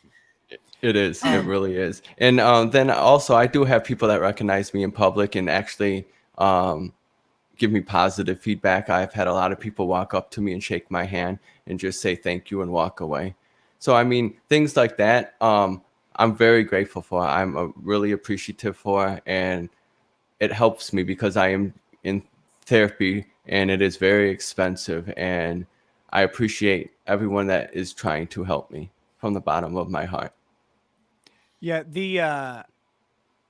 so people are asking me if we can donate part of today's super chats. I mean, we can do it that way if you guys want. I'll do 100% of the super chats that come in today as a donation to Nate. If you guys want to do it that way, again, I would encourage giving through his GoFundMe directly. But if you want me to pledge that, sure. And I am trying to work with GoFundMe. This is my first time, and it still isn't approved as of this minute. There are other platforms. If GoFundMe, because GoFundMe can be a little bit political. If GoFundMe isn't going to approve you because of whatever political biases they may have, I think there are other platforms you can use to try and raise money, which are less political. They're less concerned about politics. I don't know are you guys familiar with any of these other platforms? There was a super chat a minute ago. Yeah, Give Send Go is an alternative. They label themselves as a Christian giving platform, but I mean they take up. I think Dominic Black, his fund is on Give Send Go. Mm-hmm. So like gifts, like present gifts. Give GIVE. Oh, yeah. Give. Yeah. Give Send Go. Whichever one you work with, let me know, and I will. I will, of course. Like I said, we'll contribute the super chat money from today, for sure. Thank you very much. Yeah, no problem. I gotta say, the flag behind you is like that's the perfect flag for you. But I have a follow-up question, and I'll ask this in two parts. And if you don't want to give your personal opinion on it, that's fine. But I want to get the community opinion for sure. What your perception is. Do you feel that you or the community, do you believe that justice was served with Kyle Rittenhouse? Do you feel like the right result was reached? I do. And that is because of the Wisconsin state law. He was able to have that gun, plain and simple. And I can tell you from my view of how, I don't know the whole situation with Rosenbaum, but I can tell you it was self-defense according to law with Anthony Huber and Gage. And I will tell you, I would have thought they were trying to kill me personally. If I was in Kyle's shoes, I would have did the same thing. Not that I would want to, but because my life was threatened. Yeah, I think I agree. Most people, I mean, there are some people out there, but most people don't want to shoot anybody. Never. But if it's my life or the life of someone attacking me, I think that's. And what the public needs to realize, it wasn't just like someone slapped him upside his head. They were chasing them with a skateboard and one had a gun. Yeah. Right. Another agree. couple seconds, it could have been the other way around. Do you see that that sentiment translating into the community? I mean, you mentioned how you feel, but how does the community feel about this verdict? Again, we haven't seen much demonstrations or anything, and we talked about how people were kind of imported before, for the event. So then, how has the community been reacting? They've actually been pretty calm, to be honest with you. I think at this point, the community is just ready to move on, just because of how political this has become. It was ready to move on, and I think that's what our community is like. That's the point where our community's at right now. Do you think the the testimony and the facts that came out at trial have changed the minds of anybody in the community? I do. I have had a couple of people come up to me and say, you know what? After watching the case and seeing the evidence that was presented, it's changed their opinion. And again, they will say, I only watch. I'm not going to say their names, but big bots medias, and a lot of them only portray one image and one direction and one message, and I don't believe that is right. And again, that's why I'm thankful for the small journalism that we had that night. And I do also want to add that I do have sympathy for everyone that has lost their life in this case. I don't wish that upon anyone, and I truly feel bad for all of them too. Yeah, I mean, it's that's of course reasonable. You never want, none of this has to occur, right? Like, people don't have to end up in these situations, and it's how people conduct themselves. But it's awful when life is lost over something like this. So, and especially this is my personal belief. I believe it would not have happened if everyone was still in Civic Park, and we would have all been in Civic Park if the police didn't push them out. Yeah. And to me, I think the city of Kenosha and police bear a large amount of whoever gave the order, basically the high ranking people who determined what the process would be. I think they bear a large amount of responsibility. And I'm curious if justice will ever come that way. I wanted to step in and ask you a little bit about Waukesha, because I remember seeing somewhere that you commented that you went up to Waukesha, I assume after the tragedy that happened there. I was wondering if what I read was accurate, or if you know anything about what's going on there. I don't know much about it. I did go and capture some images the night of the tragedy, but I haven't been up there since. No. Oh, okay. No, because I thought I saw something that you had gone up there. So yeah, I did. But it was really heavy with police and even media. I don't have credentials or anything like that. Right. So I tried to tag with the media, and usually they could see my camera, and it's not just like a point and shoot camera. So they allow me, but even they weren't allowing much media up there at that time. You want a Ricada Media press badge? I would if you want. I'll print one off. I don't know if it's any good, but I'll send it to you. Let's see what Nate, there's a bunch of people in the chat who have been expressing support, and I would like to read some of those messages if you want me, if you want to hang around for them. Yeah, absolutely. And then if Joe or if Alita have any other questions, feel free to come up. And if you want to respond to any of these, feel free. But since people are sending some donations in with you in mind, I want to definitely address some of those, if that's cool.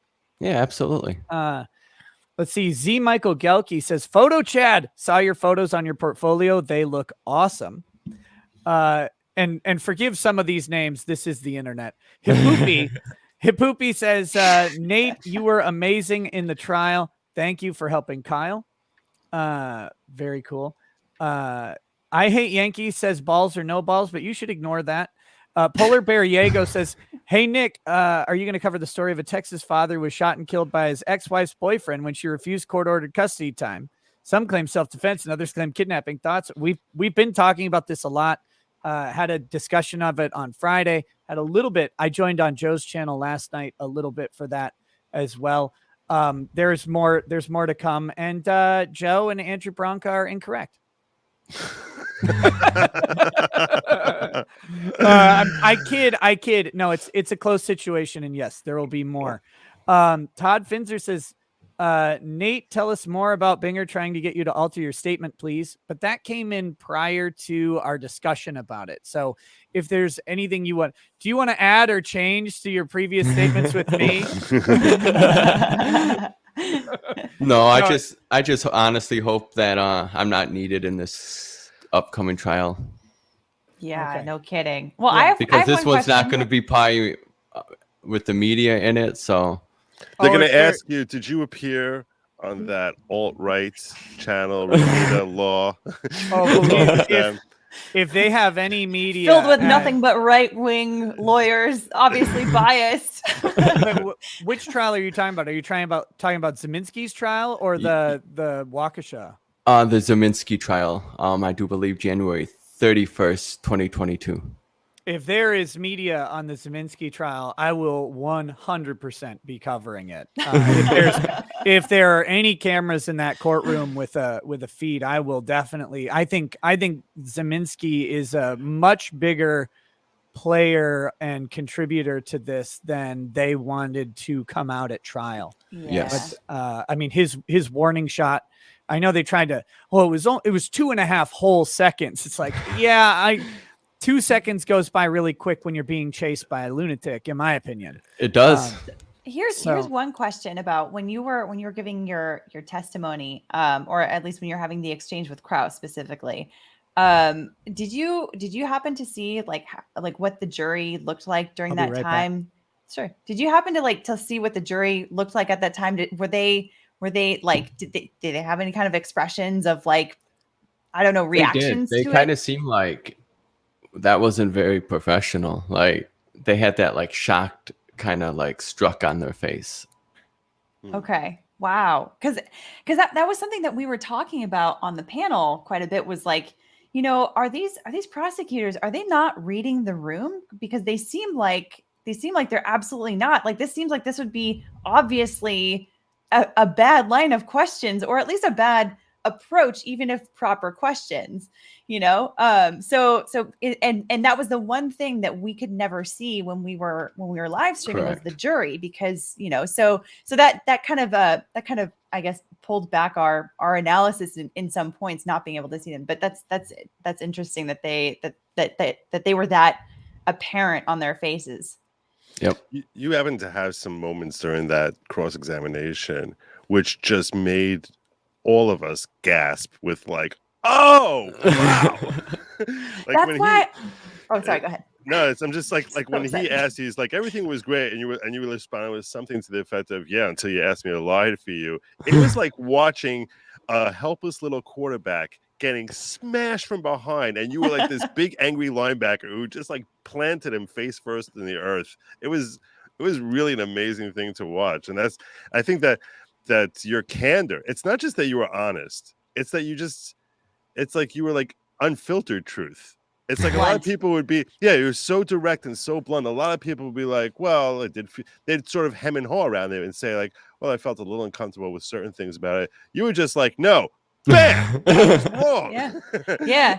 And it's like how you were like, I mean, obviously, like, this is obvious. I had a camera. This is how you get photos. Like, And then like the flatbed trailer, like how many people could fit in it? He clearly saw the damn picture.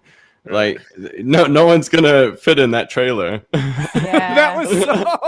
that was so funny. You're like, none. I was like confused. That's why I like shook my head like, what?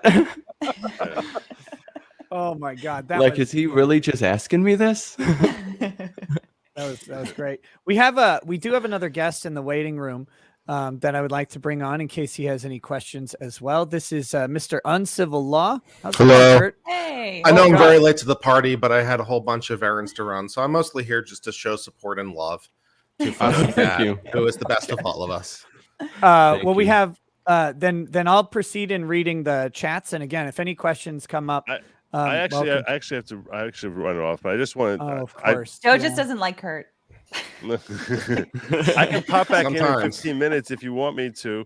I'm just saying that yeah, in case you're not here or that doesn't work out, I just wanted to express my gratitude to you, Nathan, and tell you that I'm a fan of yours. You've got thousands of fans, and I'm sure you don't see it. And it's hard to understand. You probably think to yourself, I'm just me. Why the hell would anyone be a fan of mine? I know that it's like a weird feeling, but I just want you to know that I'm a big believer that karma has a lot of great blessings coming your way, and I hope only the best for you. And it was really a privilege to get to meet you, and yeah, I hope to get to see more of you in the future. Thank you very much. It was good meeting you too. Take care, my brother. Have a good I'm day. gonna kick Joe out so he can't leave. Get out. Nice. Well, welcome, Kurt, and we're going through. A lot of people have sent supportive messages for Nate, so I'm going through some of those, and then if you have anything you want to add or ask from the interview, please. How please does feel it free. feel to now be PhotoChad? It's Are you gonna use that interesting as a because business name? That'd be good. it's interesting because I saw it came from Twitter, and I kept seeing hashtag PhotoChad, and the comments just were coming in so quick I couldn't even try to figure out what it meant for a couple days. I say you live it up. I say you go full into it, man. Just really live that PhotoChad lifestyle. It'd be awesome. Do it. Frostbeard 2 says, here's 20 for the Gadsden flag. Thank you. Ode Lagusto says, we love you, Nate. I hate bullies. Thanks for standing up to these scofflaws. There you go. Very good. I'm going to skip that one. The man with no name says, When he has to skip it, it's usually really bad. well, okay, so someone I didn't say a joke earlier, and the reason is Nate has been Because it's daytime. no, it actually isn't that. It isn't that. Nate has been honest and neutral, I feel, through this whole thing, and so I don't want like a joke or a comment to come across as somehow being endorsed by him. That isn't. And so that, he has, I felt like you were completely neutral through the situation, giving factual issues. And I think the people who thought that you were biased towards Kyle were missing entirely the fact that entire thing was a narrative, perhaps erroneously crafted by Binger and Krause. So specifically Krause's line of questioning. Yeah, I think either they didn't watch your testimony at all, or they did and they just were so poisoned by some kind of ideological narrative by that point that they weren't going to listen to any kind of reason or be able to take in any kind of facts that countered that narrative. That's the only explanation that I can come up with. For just why the facts, right? You were there. You took the photos. You did. You saw what you saw. Just the facts. Whichever way they go should be the way that you testify to. Like these are just obvious, right? Just whatever you saw, whatever you heard, whatever you photographed, just the truth. And whatever the truth may be, so be it. And it's not favoring either side. What it was. It's not favoring either side, except to the extent the facts themselves favor Kyle, because they do. But it's like, I'm just testifying as to what happened. I was there. This is what I saw. What do you want from me? Yeah. Yep, exactly. I wasn't there voluntarily. I had to be there. I did love that earlier when Krause apparently was asking, or maybe it was Binger, was asking you, like, why didn't you see when Jump Kick Man was doing this? And I just thought to myself, if it was me answering that, it'd be like, okay, I'm sorry I wasn't looking in exactly that direction at exactly that moment, because there were a lot of other things going on at the time, as you might be able to appreciate from the video and stuff. So, sorry about all that I wasn't, just happy looking in that direction. But what do you want from me? I didn't see it. Yeah, I felt like Krause wanted, like, I understand that some things were left out of my statement, but I'm not a detective. I felt maybe then that detective should have asked different questions, but even that detective didn't ask me many questions. He just asked me what happened that night, and I just told him, and he wrote it down. He didn't really ask me many questions, and I think that's where the training opportunity could come into play. Yeah, that was another really good point in your testimony, how you were like, it's not my job to ask me questions. I'm going to answer the questions that are asked of me. Like, what more do you want from me? And that was just, it was very bluntly put, but perfectly put, I thought. No, the funny thing is when Krause themselves is asking these questions because they're the one that called you. And the thing that's so funny is what they're doing is what we call impeaching you, right? It's like they're making obvious statements, or they're making statements about inconsistencies between various versions of your statement, which is definitely a thing the lawyer can do. It's like, well, you wrote this at one time, you said this at another time, you said this another time.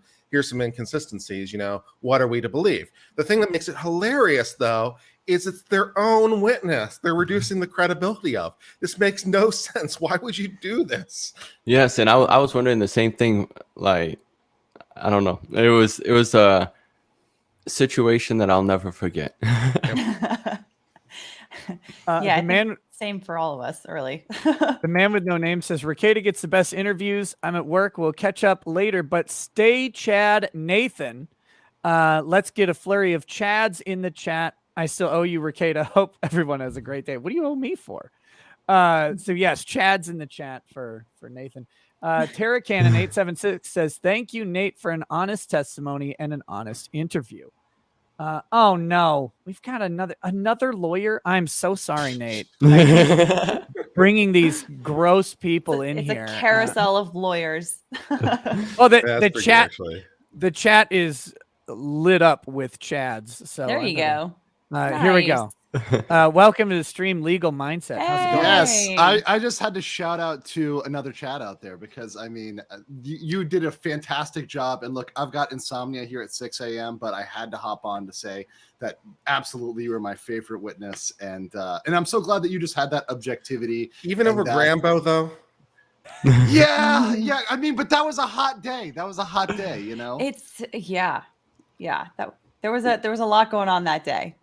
That's a good question, Nate. Do you, when we say Grambo, do you know who we're talking about? I do, but I have yet to see what she has said. Okay. Do you know her? Have you ever met her or anything? No, I don't know anyone that's involved in this. Like personally, at the time I took the stand, I knew nobody. I met a couple media people since then, but other than that, I knew nobody at that time. And Nathan, I think that's one of the things that made you so credible is that you weren't connected. I think if you did know those people, if you did have those links, they would have used that against you, right? They would have used that to mischaracterize you, like they did with some other people. But I think because you were such an objective person, it played very, very well into the process.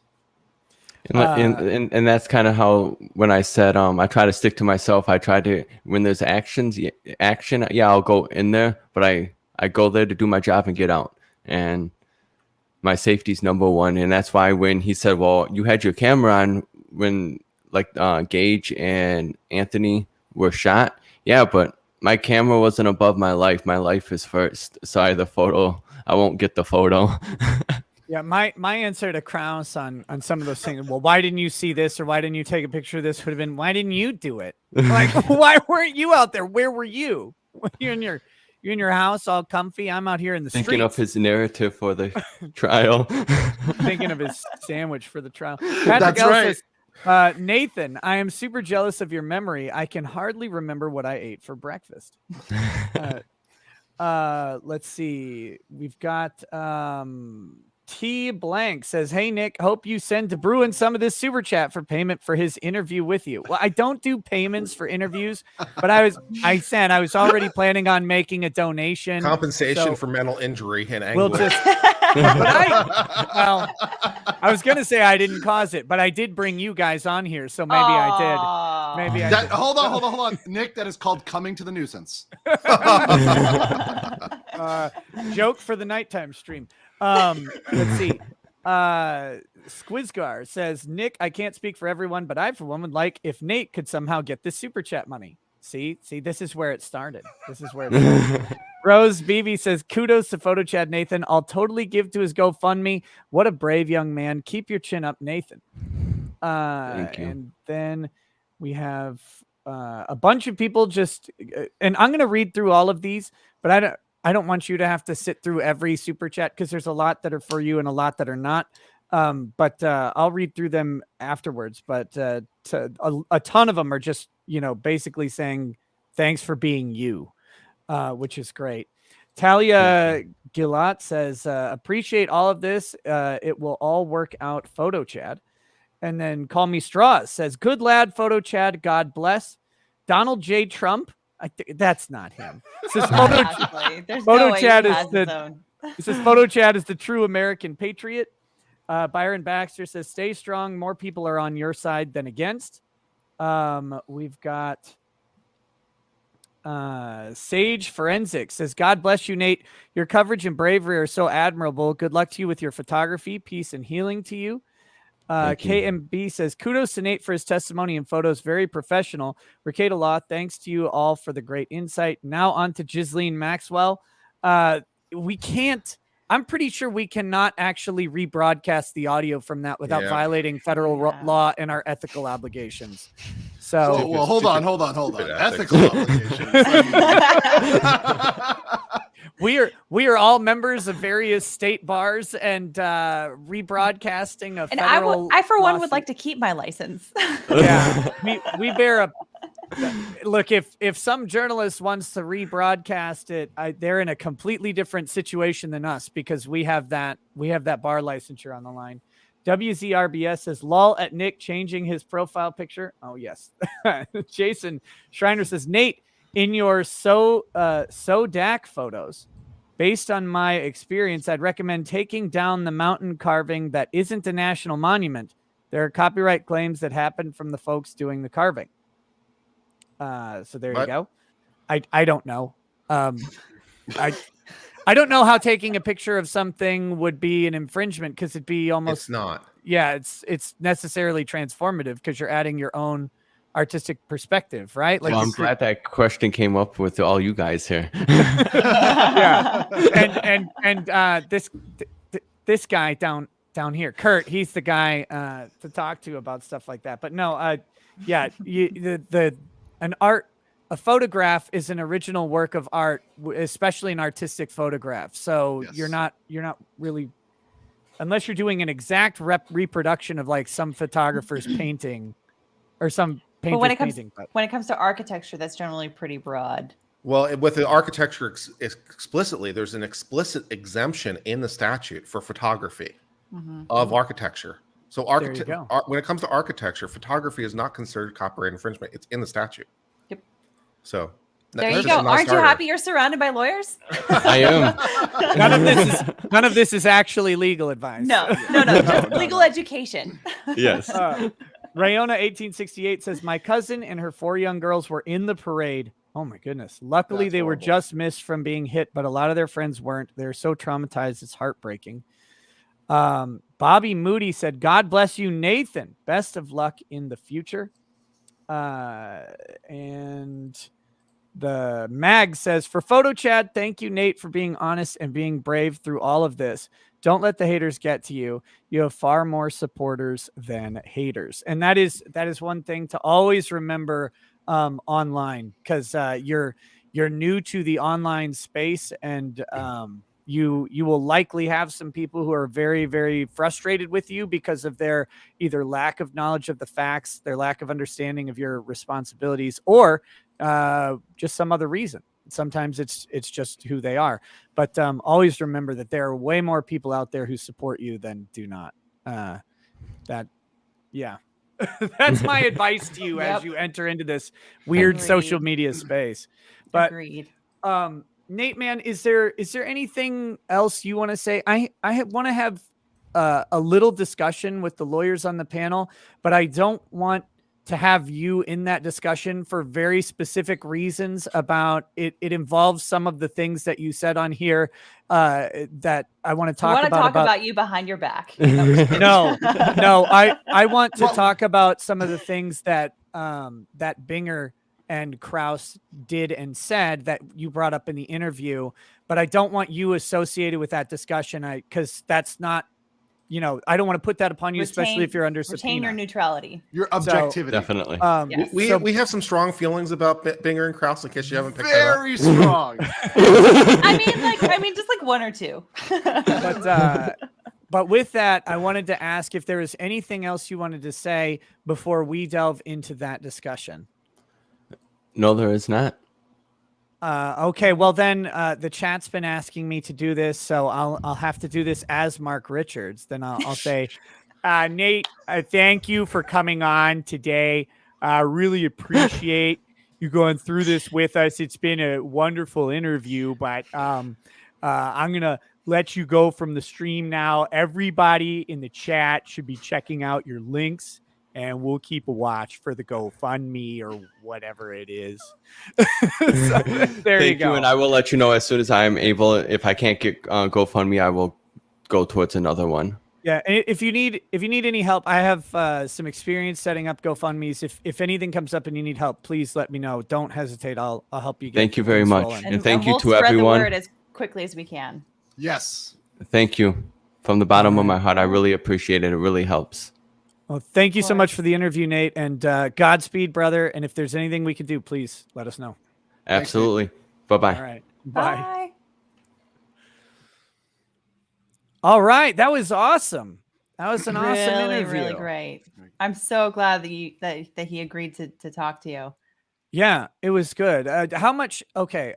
I know you guys didn't all see the whole interview. I just woke up, so like I saw the last 15 minutes of it. Okay, so one thing I wanted to talk to some comrades about was this thing. It was mentioned at trial, and he elaborated today. So during his interview with Binger and Krause before pre-trial, he is brought in, and he said that Binger showed him a blown up photo of somebody. Okay. And he wasn't able to identify who the person was. This is the changing of the statement. Wasn't able to identify who the somebody was. And then Binger shows him a video of Joshua Zeminski and indicates that the person in the photo is Joshua Zeminski. And then he asks him if he wants to change his statement to reflect the identity of Joshua Zeminski. Now, bear in mind, he has also been subpoenaed in the trial of Zeminski. Yeah. That raises problems. Interesting. I mean, if That I'm sounds like Zeminski's witness lawyer, if I'm Zeminski's lawyer and I watched this interview, and if I'm Zeminski's lawyer and not watching this interview, I'm questioning my life choices. But if I'm Zeminski's lawyer watching this interview, I mean, I'm taking notes. What do you guys feel about that? It kind of feels like they're trying to influence a witness in a very material way. I mean, would you be surprised though? I mean, once again, given the course of conduct, this is totally within the course of conduct that we've seen during the trial. That to me isn't shocking, right? It's not a giant revelation that changes my perception of Binger and Krause. Yeah, it doesn't shock me other than the fact that, I mean, it doesn't shock me that they did it, but it shocks me that it was done. I mean, like you cannot, again, if it's just the Kyle trial that he's talking about, it's a little bit different, but with the Zeminski trial coming up, that one's not even politically motivated, or at least not as politically motivated. Maybe you could perceive it as politically motivated, but this is the kind of thing that leads to false memories. Because you are feeding someone information they didn't have. It's like, oh, this is Zeminski. You're like, okay, it's Zeminski. Now it's quite possible for a person to get on the stand and be like, oh yeah, I recognized him in the first place. Because people's memories do some weird things. So by feeding that information, you have the real possibility of them forgetting where the suggestion came from and just remembering, oh yeah, I recognized him in the first place. And if he did it with Zeminski's case, how many other cases that don't get media publicity does he do this with? Where there aren't tens, hundreds of thousands of people, millions of people that are watching these live streams and watching this testimony. Because he did say that on the stand that he was talking about the photo, that he didn't recognize it, and then he was like, okay, here he is over here. Now try this again. Like it's pretty clear that is somebody who is trying to influence a witness to remember something that they did not remember. Yeah, and that is it's the reason it's bad is because we know he did it to PhotoChad because he told us. How many other witnesses, even in this case, did they do that to? The people who are not who we all love this guy because he's an anomaly, right? This is Yes. someone who is the entire authority of the state. You've got a judge there saying you have to answer the questions. You've got a state-funded prosecutor, or two, well, three if you count Krause, twice. Then you've got these state-funded prosecutors breathing down your neck right at you, asking you these questions. And for him to say, no, you asked me to change my statement, a lot of people cannot do that. That was the magic of this guy, is that he is the anomaly witness. He's the guy who said, you tried to get me, you're trying to get me to say something that I didn't say. And that is frustrating because some witnesses do not have that kind of will. Yeah. And this is exactly why when we talk about prosecutorial reform, when we talk about changing the system, the fact is that we're seeing this, and the way they did it, the nonchalant way they did these things, is exactly the reason why we're cautious with prosecutors and we're so concerned about prosecutorial overreach, right? Because you see just how casually, how flippantly they do it, right? It wasn't something that they were doing, and really even thinking twice about. I think they probably do that in many cases, right? We're just seeing it. It's being exposed for the first time because of the national coverage of the Kyle Rittenhouse case. Yeah, and the other crazy thing is there's a witness advocate in the room. Like, and the fact that during that time where he's saying to them that he doesn't want to change his statement, and they're asking about it, and they're showing him video saying, well, now this is this guy, isn't that this guy? Like, the fact that they're doing that, and the witness advocate, according to him, doesn't say anything. A witness advocate is supposed to be there as a neutral, or not. No, actually, as an advocate for the witness. For the witness. They're technically supposed to be opposed to the prosecutor. And the fact that that person didn't appear to pipe up is concerning to me. Yeah, I did catch that part of the interview with Nathan, where he said, he's like, I mean, she walked me in and walked me out, and other than that, she didn't say anything. So I don't know. I didn't know what her job was, to be honest. Yeah. Which that should not be. I mean, you should. I would think that if a witness advocate were doing their job, they would have a quick debrief ahead of time. Say, this is what you might expect to see. I'm here to support you. If you feel uncomfortable in any way, let me know, and we can, I can pull you out of the room or something. I don't know, but at least have some kind of a conversation to establish some sort of a relationship or an expectation from that. Yeah, it's that line of commentary from Nate was infuriating to me.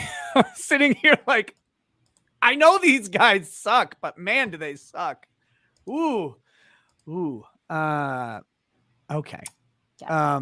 That's the main thing I wanted to talk to you guys about. Just make sure I'm not crazy thinking that that sounded really, really shifty, even shiftier than what he had said at trial. It's all pretty shifty. Yeah. Yeah. And I'm glad we got to shine a light on it. It's just unfortunate that there aren't, there isn't coverage like this around the United States. There aren't people looking into this around the United States, giving it the same vigor, because this is happening in so many cities, especially cities that are controlled by these crazy leftist DAs. Oh, did you guys hear the bit about the LA lawyer? Were any of you listening at that point? Is that a joke? Like the LA lawyer walks into a bar? No, what's going on? No, not in regards to this interview. So Nate, when he was in the waiting area outside of the courtroom, waiting to be called in as a witness, he stated that an attorney from Los Angeles came up to him. And he remembers, because the guy, he doesn't remember his name, but he remembers that he was an older guy. I think he said in a gray suit, who mentioned he was a lawyer from Los Angeles. And he asked him to think real hard about his testimony that someone had a gun, because it was recorded in his statement that he said that the person didn't have a gun. Whoa. This is right before he's about to go on the stand. Some LA attorney is talking to him about his testimony. What in the hell? So are we going with that's an LA attorney? That's a Fed? That's a, operative? I don't know, man. We could go real conspiracy theory on that one. Yeah, he said. Oh, he Someone in said. the chat said it was legal. He said gray. I love that. He said gray hair, nice suit, not Not gray suit. manlet. Yeah. So a gray hair and a nice suit. Some Gray hair guy and a from nice Los suit. Angeles, and I'm trying It to figure out. It was Binger with a wig on. I'm just kidding. I'm trying to figure out who there had an LA attorney. Because I mean, Pierce. Why I would you think- hire an LA attorney other than? Well, I mean, wasn't John Pierce an LA attorney? But he wasn't there. He's off the case, right? I don't know. Yeah, he's off time. the case. But I mean, it could have been some random person that was pretending to be an attorney and just wanted to have that sort of like authoritative look about them to intimidate him. God, I mean, anybody can get out there and say they're a lawyer, right? You know. all it is I is mean, shit. they shouldn't. It's not. It's not I mean, right. it's improper and it's against the professional rules of it's responsibility.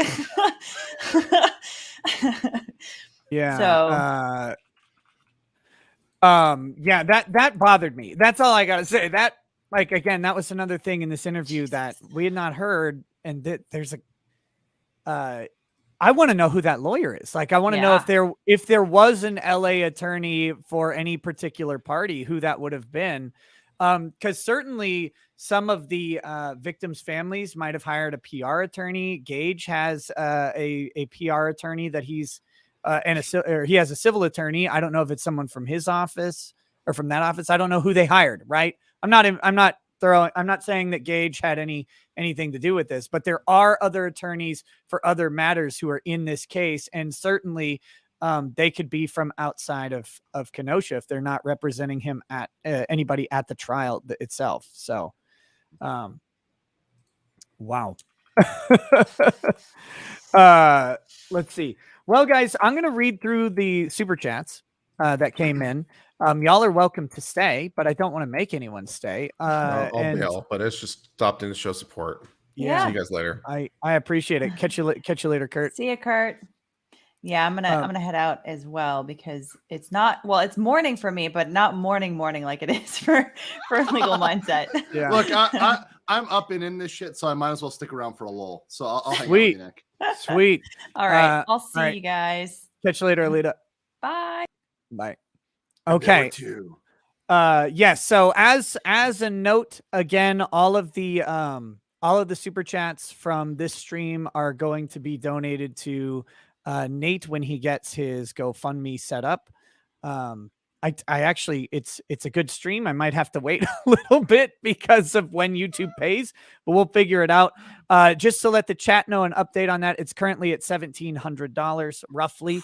That has come in, and That's so amazing. so just and Playboard will of course have the final result when it's up.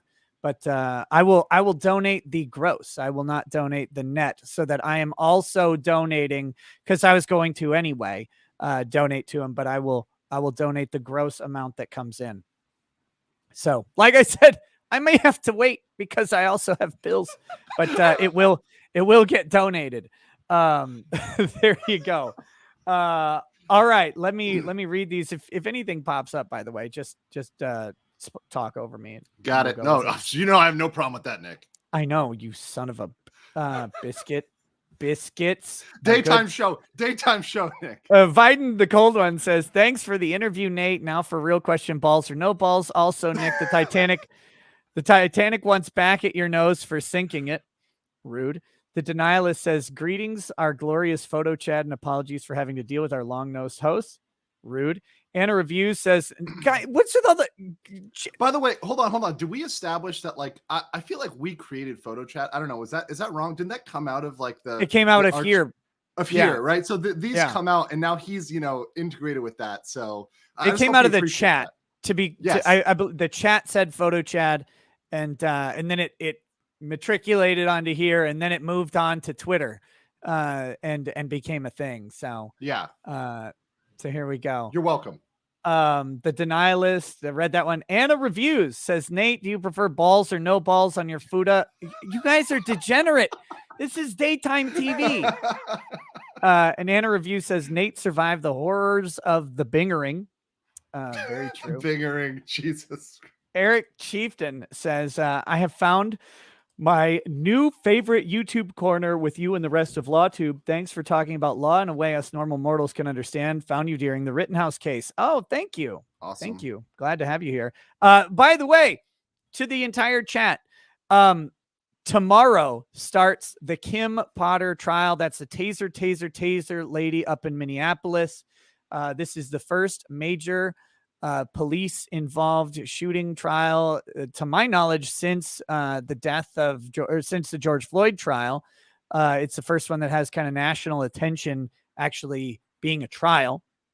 There are some other incidents that have occurred, but this will kind of be an interesting barometer of how these things go in the aftermath of Chauvin's conviction, because I think that Kim Potter has, I think what she did was horrifically stupid, and I think it's a tragedy, but I also think that had she pulled the gun intentionally and shot him, that she probably would have been justified. And so with that, I think it's going to be weird to see how this thing pans out and the politics that might be at play.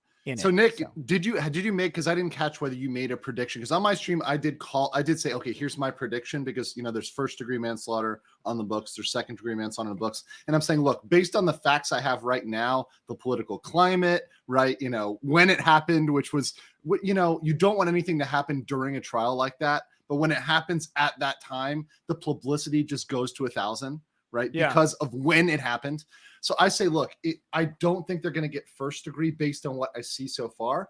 Second degree, very possible, right? Just because I think the negligence versus the reckless standard, right? But that's a preliminary prediction. Obviously, wait, what was your prediction? Sorry. I think they're not going to get first degree manslaughter. I think I'm not guilty on that, but I think it's possible to get a guilty on second degree manslaughter. Okay. Based on all the factors. So when I went through this on Friday and looking at the statutes, and this is my preliminary thought, I actually thought they had a better factual basis for first degree than second degree, if I remember right. But I don't think their case on first degree is strong. I thought their case on second degree was weaker, but I was giving it a fresh read, and I haven't really thought about it since. So I'm stuck with that answer because, but I think I don't think she'll be convicted. I actually don't think. I just don't think they're going to do it. That's me. And I think there's some politics at play, but I think there's some other biases, like that she's a woman being at play, that changes. Well, I'm glad you said it, because I know a lot of people were afraid to say it, but I'm like, that factors into sentencing, that factors into conviction rates, that factors in all across the board, right? It also factors in, by the way, to use of force, because there's objective data out there that female officers are more likely to resort to use of force, especially deadly force, than male officers, because they don't feel like they're able to physically overpower the subject, right? Right.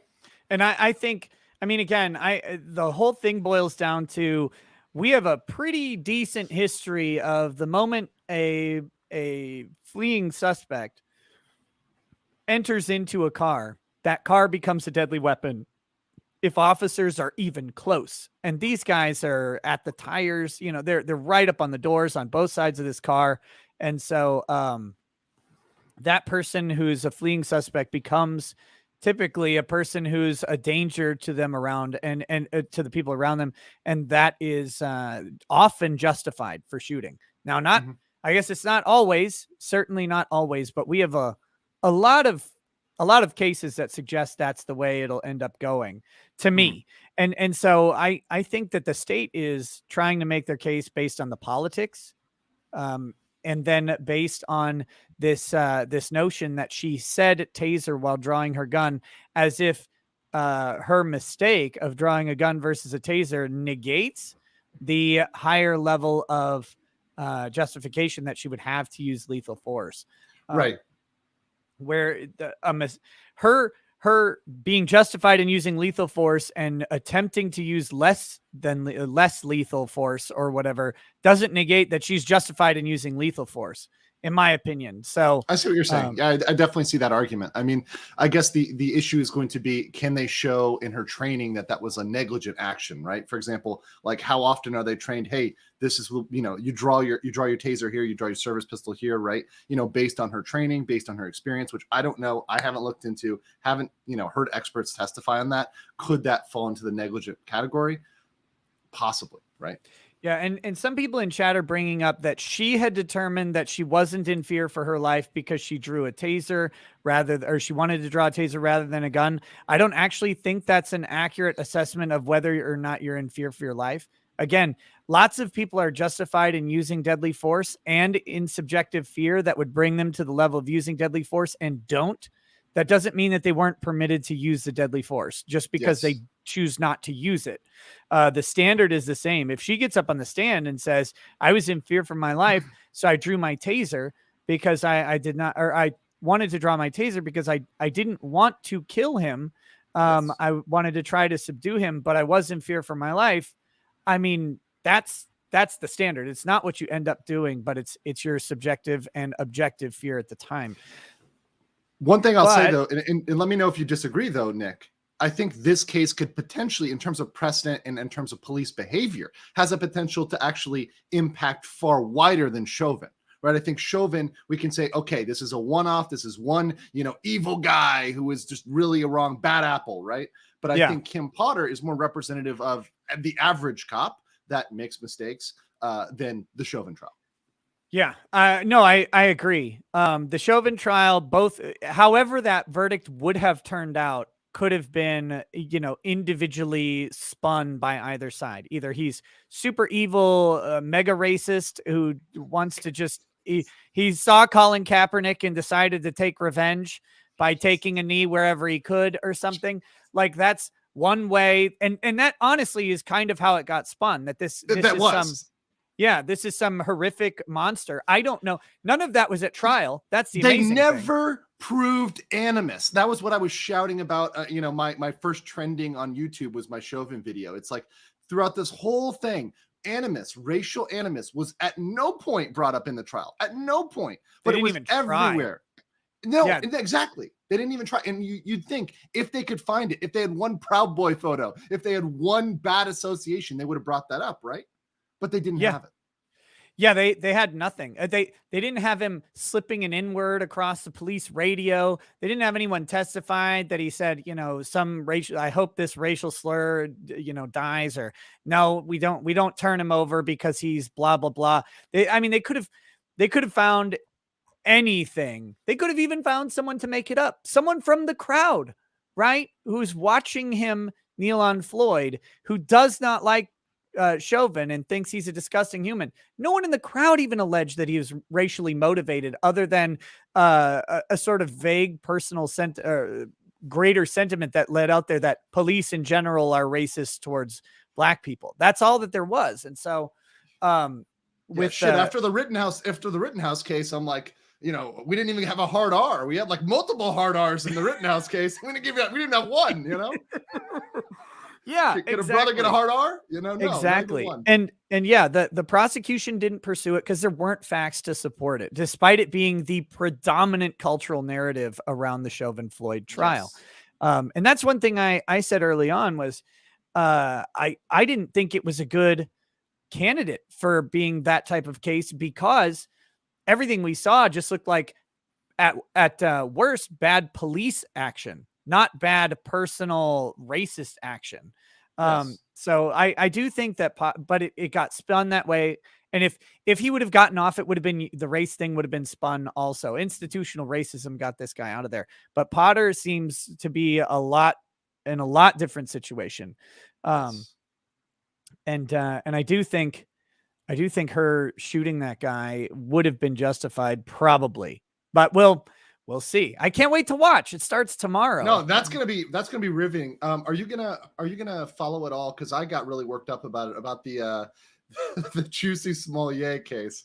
I just went off, Nick, because I just call him a juicy sommelier. I just think about the Chappelle Juicy Smooth, in his stand up. I cannot get that shit out of my head.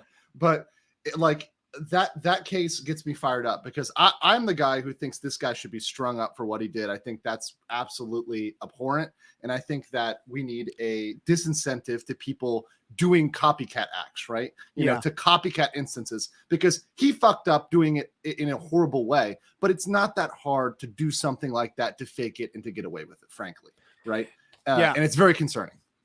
Yeah, and for someone so high profile to do it makes it all the worse, right? Like that amplifies it. If it's just some weirdo out there doing this fake thing, that's one thing. But when a high profile person who's in a major show that's big on TV at the time does it, it lends some credibility to this fake idea that oh man, he's going to be murdered for his race and sexuality or something. It's like, which and that it's all, all Trump people are X. It's a narrative that was living on TDS, that was living on only in his head, only occurring there. Right. And to think, look, that people are going to be waiting outside of a Subway at 2 a.m. First of all, what the fuck are you doing going to Subway at 2 a.m. in Chicago? Like, I think that's problem number one, which is absolutely ridiculous. Very unsafe. Very at least unsafe. Go to Jimmy John's. Come on. Exactly. I'm not even talking about the violence in Chicago. I'm just talking about going to a Subway at 2 a.m. You don't know how long that lettuce has been sitting out. That's Have disgusting. you seen Jared's rap sheet? Yeah. If you're a kid, you should stay away forever. Far. But no, it was that whole situation is frustrating. But from what I heard, there was an order that there will not be cameras allowed in that courtroom. Yes. So oh man, that's so weird. It's so weird that these high profile cases aren't being covered like that. I'm sure the celebrities' privacy needs to be protected. The fact that that's a thing is, I think most normal people, it's just like, what? Wait, you're telling me that they have a special protection above and beyond normal people? Yes, there are carve-outs specifically for celebrities that protect them from these things. Yeah, and it's very, very frustrating. So I'll be following along somewhat, but I'll be watching the entire trial of Kim Potter here, and that starts tomorrow. I think Smollett started today. Yes. And so I would love to, but and I would love to cover Ghislaine Maxwell, but as we've been discussing in our private chat, I think if I rebroadcast it, I'd be risking violation of federal law. I'm not rebroadcasting it. I'm just going to end up, with Ghislaine Maxwell. I've dealt with, hey, I'm going to summarize it. Right. But even then, by the way, Nick, I mean, the thing is, and I tell people out there, that's the only thing that's getting demonetized right now. Like, I can do all the coverage on Chad and Kyle. I can do all the coverage on Rittenhouse. I can do all that. That is the one thing that is being demonetized, is that case. And maybe it's because of the abhorrent nature of that case. Maybe it's because of what they're doing with children that was absolutely disgusting, right? But it kind of makes it more and more difficult, right, to cover this.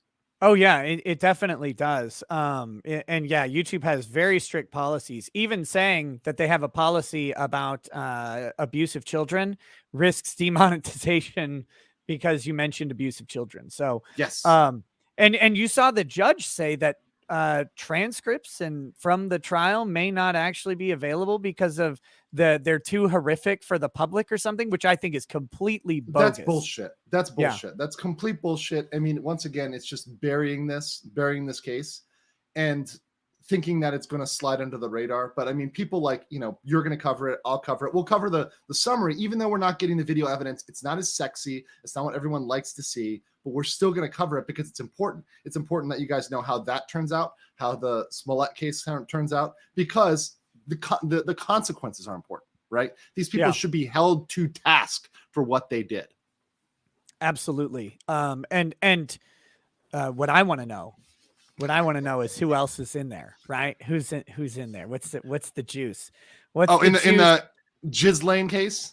Yeah, in Ghislaine's little black book or whatever, where she's got the names of the people with way too much money.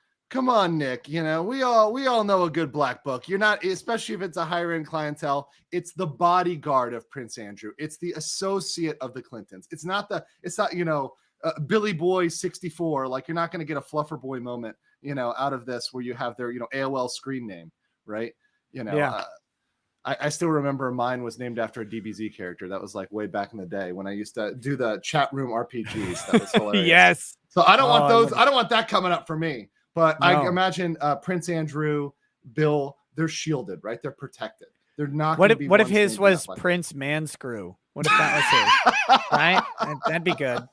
Well, That'd be you know, it's funny because actually, even over here in Korea, I was out with somebody the other day talking about the Ghislaine Maxwell case, and they go, "Oh yeah, I know a girl who dated him for a couple months," and I'm like, "Bullshit, no way." I'm like, no, look, and she shows me the pictures, and I'm like, this is fucking nuts." And she had a picture with him, you know, in London. So once again, very young girl, you know, legal age, but once again, it fits an MO. Yeah. It's crazy town. Okay, so John Quinn says support for Nate. I was hoping you would ask Nate if he wanted to throw the police report back at Krause when he tossed it at him on the stand. Stay strong, Nate. Great interview. Oh, that would have been a good question. Sorry. Mike, well, you sent that after he left, so like it's your fault or whatever. Mike Misbach says this is for PhotoChad. Thanks for having him on. It was my pleasure. He seems like just a genuinely nice guy. He's a genuine guy. A genuine guy. Yeah. Arcane's Third Lung says, cheers for another quality stream, buddy. Glad to see Nate on with you. Love from Australia. I would love to accept your love from Australia, but it doesn't exist. So thank you, though. Othamer says, no step on Snick. Peter Watkins says, Cass is a weeb. That's all. Joel Reese says, DeBruin is my name. Photography is my game. Thank you for standing your ground for justice. Simple Phil says, no step on Snick. Doctrine says, Nick, be sure to share some of that whistle pig with Nate. Music and Fiction says, nice job taking down Fatlock, good sir. Man of Low Moral Fiber says, we love DeBruin. Thank you for being you. Great photography. Mandy Carvicka says, don't fuck up this interview, Ricada. What is this? What is this? Ye of little faith. I'm stabbed. I'm stabbed. He's only fucked up one interview so far. The Vinyl Revolution says, Nick, photographers' rights, which are often violated by police and other entities unlawfully, would be worth talking about further. Props to Nathan. Angry Bellsprout says, Tim Pool put out a video telling lies about Chad Dad never threatening anyone. Just showed up, asked for kid, and got shot. No reason, didn't threaten anyone. That case has got people so divided, and I'm at the point now where I'm thinking that Kyle may not ever even get charged. He's not getting charged. I mean, that's the thing. I disagree. You know, I see the people now devolving. We're devolving into frame by frame. We're devolving into a lot of niche analysis. And I'm going on a channel tomorrow to talk about it from a family law perspective, right? In terms of like what you don't do in family law, right? I'm going on a friend's channel, Rich Cooper, and I'm going to talk about that. Should be a great conversation because I think that's a 101 for shit you don't do when you have a kid who's 3 hours late, right? But yeah, I see how this has divided people. Can you help me with that? Because that's one of the big questions from the chat. And I've been saying, they're like, oh, this is interference with a parenting time order. Guys, this is fucking par for the course. 3 hours late once. That's not a reason to go over and get worked up like that. That shit happens all the time. Now, full disclaimer, I do not practice family law. However, I have so many friends who do. That's not even close to egregious. If you brought an instance where a kid was 3 hours late one day to the court, and you said, I want to hold him in contempt for violating the order, the judge would say, no, like one time. And I mean, the judge would, I guess, be obliged to hold the hearing if you properly raised it before the court. And then at the end of the hearing, he'd go, don't do that anymore. And then they do it the next time. And then you'd have the exact same thing. And the judge would be like, you know what? You're going to need to bring more. You're going to need to bring something to show that they're maliciously doing this. They're intentionally and repeatedly doing this, that this order is not maintained, that you were always on time. Because let's be honest, if he was supposed to pick up at 3:15 and he shows up at 3:30 and the kid's not there and he says, oh, I was supposed to be, and the judge is going to be like, you weren't there at 3:15 though. Like you weren't on time. Why do you suddenly care? And you better be perfect in executing your end of the bargain too. So yes. The interference thing is not going to fly. You're not going to get felony murder because it's a felony to interfere with a parenting time order. And by the way, most parents are never going to be charged with a felony. That would be if That's insane. someone- That's an insane argument. They're going to get felony murder for, interfering with the parental time order. Because once again, here's the thing about that argument from the beginning, and people just they read past this, they internet lawyer it, and they skip the vital element. It's got to be willful, and proving that willfulness, proving that intent is fucking difficult, guys. Anytime. That's why with most gun charges, with most shootings here, we're covering these cases. They don't like intent. And with Kim Potter, there's no way they're getting intent, right? You have to really understand that the intent, the willfulness is such a powerful element of any crime. Yeah. And again, tons of respect for Andrew Branca and what he's, how he's breaking the case down. I'm going to disagree with him though, because I disagree with him as well. I think what him saying, and he's right on the general principle that once the encounter is over, you can't then take revenge on someone. But to me, I don't think you convince any jury on earth that encounter is over at the time he pulls the trigger. It's so fast. It's so fast. And Nick, the overwhelming thing is, and this is another thing which people in Texas, that is and it's been brought up. Yeah. People from Texas have reached out to me and they're saying there's no way in hell in Texas a jury is going to convict that. It is the common belief that is justified, that type of behavior is justified on your own property. Yeah. So regardless of the law. And that was the basic gist of what I was saying last night on Joe's show as well. And again, tons of respect for everybody talking about it, but I'm going to come down on there's no way. I don't think they even charge. And I think there's no way they get a conviction on that case. I don't think they're charged. I think the charge, if it was going to come, it would have come already. I don't think it's coming.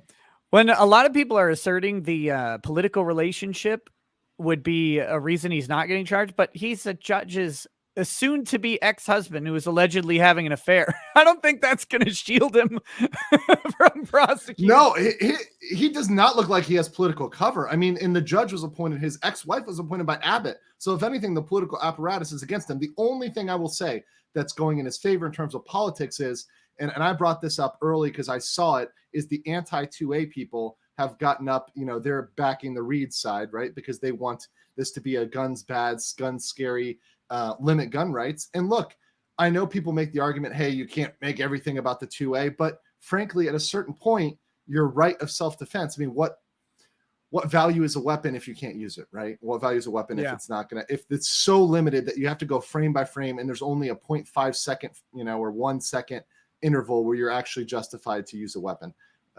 It does raise 2A issues. I'm sorry. You can't deny that. Hold on. Who? Yeah. Someone says, I think so. Just checked in on his stream. He said he wanted to stop in too. Who are you talking about? I don't know who you're talking about. But anyway, that is going to be, that's a firestorm case. It's got a lot of good conversation going, and people should be very clear. Like, as we talk about these issues and disagree over them, like that's what lawyers do. And we don't find that to be weird. Like, I know other people are like, oh my gosh, these people are disagreeing. It doesn't matter to us. We're fine with that. Frostbeard 2, read that one. Abe Eckstein says, loving that based flag. Steve from Tampa says, Steve from PA says, PhotoChad rocks, Fluffer and Lunchbox, not so much. Clown World resident says, can Nate confirm his Cash App handle is money sign in DeBruin? His links are in the chat. I don't see a Cash App on there. He's got a PayPal, an Instagram, a Twitter, and his website. I would check there for now. Chris Dreyer says, the worst take thus far, but besides MSNBC on Kyle's case, is Jello Biafra from the Dead Kennedys. He has a YouTube channel, Alternative Tentacles. Punk is officially old purple-haired grandma music. Dude, what has happened to punk music? It's gone the other way. I remember Green Day back in the day. I mean, it's like a total flip. Rage Against the Machine. All of those are now like simp for the establishment, right? It's crazy. And that's what I used to listen to way back in the day, but now it's just completely the opposite of when I was growing up. Yeah, I used to listen to Pennywise all the time. Love Pennywise, and I can't imagine those guys are. Well, I don't know about Pennywise specifically, but like so many of these bands are all on the side of government now. They're like, yeah, we want censorship and big corporations and stuff, and social concern and outrage. Is like, no, you guys were fighting against social concern and outrage the entirety of your careers. The Christian right, everybody who is, they don't see, okay, what Bush 1 was trying to force you to do, allegedly, right? And this is all allegedly, is what Biden effectively is requiring you to do, right? Yes. When I see these people retweeting hashtag vax the world, I'm like, holy shit, what clown world are we living in, right? And, you have them now flipping out over the Greek alphabet, new variant. I won't talk about it because I don't want to get you demonetized here, but more than you already are. But yeah. No, it's Insane. just crazy. Who's Johnny Rotten? Oh God, that's a throwback. Let me see. Johnny Rotten. He is from the Sex Pistols. Sex Pistols. Yeah, people are saying he's still bass, apparently. I think like the older guy. Yeah, he's 65. Like there's a certain age range of like old guys, and like they're a dying breed. It's like they're a breed that stands on their own. They're old enough, they don't give a fuck, right? They're in Schroeder's generation, but this is like Schroeder was the patriotic one. Sex Pistols guy is cocaine and hookers. But I respect both. I'm a guy who can live in a world with both, guys. And guys, you can berate me in the chat all you want for not knowing that. I almost never know people's names in bands. Like I know the same way. I know Scott Weiland and Chris Cornell, and they're dead. So that's all I got for you. Okay, next. Holy Diver, not Holly, says Krause was off-putting, but with his size, he probably should have been off-putting. Nailed it. Kidda says, Nate, please consider making a book of your pictures and thoughts on the nights of the riots plus aftermath would be great. Steve Demonin says, at Holy Diver, yes, Krause needs to be off-puttings. Joe Blow sent me 4 door emoji, Z equals, and then some question marks. I think we know more whores. Ellie In says, POTUS Trump, can you tell us about this new and improved conference room? Oh, yes. The conference room in Kenosha was apparently very nice. Darth Crypto says, tell Nate I just published emails from Binger having a tantrum regarding Kevin at the Kenosha County Eye. Binger is such a baby. He is such a baby. So much soy. Big McLarge says, as if I couldn't be a bigger fan of his, the dude is flying the Gadsden in his living room. Well, to be fair, it's actually the Kenosha County Eye guy's studio. But yeah, Nate seems like a solid duck to me. CS says the honest emotion that came out of Gage's testimony was the almost cry he had when he said he could never hurt anyone. His brain knew it wasn't true. Bill Galactica says, for the Grift Fund, you've still ways to go to reach Al Sharpton Griff levels, though. Yes, I can never do. Or Ben Crump. Oh, my God. Can you imagine grifting as hard as Ben Crump? Not possible. You think he's taken 30% of all those settlements? Oh, God. Yeah, no doubt. Think about that, guys. Typical contingency fees for attorneys, 30 to 40%. So Ben Crump is quite possibly, and that the Floyd family got that $26.5 million settlement. Mm-hmm. A big chunk of that money likely went straight into the pockets of Ben Crump because he disproportionately represents people who can't afford the type of representation that he offers. And he doesn't ever seem to need to go to trial because he just enlists a mob to pressure municipal governments into forking out millions of dollars. And he gets a big chunk of it. That guy is amazing at what he does. I still think he's a scumbag. 6paths4827. Welcome to Super Lawyer Status. Thank you. Catherine H says, this is how the defense should have framed their questions. Great interview, Rakeda. Well, I got to cheat a little bit because I got to do both exam and cross-exam questions. I didn't, I wasn't bound by any of those rules. Thrashifice says Binger never leaves someone with a good feeling after a time in front of him. Cercerin's Daferin says, late but welcome, Nathan. It's a pleasure. Chain Breaking Sage says, does Nathan have a photography page? It's up on the description. Pesky Citizen says, does Nathan have a website for his photos? Would love to see all of his photos. Nathan is such a great young man. Dragon's Treasure says, tell this man to open a locals for people to support his photography. I'll suggest it to him. Shuind says, did Mark Richards' door have glass in them? I got the impression that they did. Super K Pill says, just wanted to thank Mr. DeBruin for standing up to the prosecution like that for their dishonesty. Seems like that would be nerve-wracking. Chain Breaking Sage says, Nathan telling your exposure times and f-stop, it's giving away your secrets. Don't do it. Steve says, did Mark Richards use the word havoc during your interview? Jedi Knight Anaquin Cringewalker says, Nathan, you are a remarkably brilliant lad. Excellent to see where your shutter eye takes you. Risuno Kairu says, wow, you hate Samoas / Caramel Delights? Unsubscribed. Hate is not a strong enough word. Thin mints are the only way. They're the way, brother. The master race. Yes. Thin mints are, they're so good. They are good. I like to take mint chocolate chip ice cream and crush up Thin Mints and then crush up peanut butter cups and crush up cookie dough or get cookie dough and put all of that in the mint chocolate chip ice cream and then pour milk in it. And that was how you died of a blocked artery. I sent Krause used to be 160 pounds, but I sent him that recipe. I sent him that recipe in January. I was like, oh, this son of a bitch. You're like, let me totally rug this case. Send him into hunger pains halfway through, because he was feeling it. Yeah. It was the problem with that is since I developed lactose intolerance, I can't do that anymore. Oh, damn. Lactose-free mint ice cream sucks. It's just not good. Are you strong like lactose intolerant or just like mildly? I can suffer through it if I have to.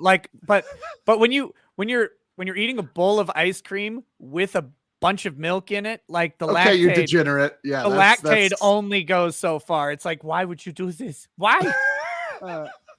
Rebecca Kalyani says, loving the daytime show. Congrats on all your success. Thank you. Baby Grifter here. Would love to share my debut mystery novel. You can find Cut Action Murder on Amazon. So Cut Action Murder, if you guys want to check out Rebecca's book, give it a shot. It's on Amazon. Travis Skeet says, ask Nate what everything was like for him when that night happened. What was the experience like for him to all this happening firsthand? I think we got there. Steve C says, where can we support this guy? Description. Monty says, for PhotoChad. Ray Blaine says, please donate the super chat cash to Nathan. Calby Reimer says, for the PhotoChad fund. And guys, I'll give an update on the total amount we raised at the end of the show. Arcane's Third Lung says, Nick, please think about sharing super chats with Nate D. Kiiverdam says, give, send, go if the GoFundMe fails. Vilma Betancourt O'Day says, does he have a Venmo? Donald J. Trump says, PhotoChad, you the man. Chain Breaking Sage says, people just buy his art. It's really good. Yes, that's what all of you can do, by the way, is buy his art. Tyler Ventura says, Nathan, you are fantastic on the stand. There's an army out here that has your back. We'll make sure this turns into a positive for you. Sherry Feber says, please give, send, go, not GoFundMe. For all of the shit that GoFundMe deserves, I don't think they'll take his down because it doesn't violate any obvious policy.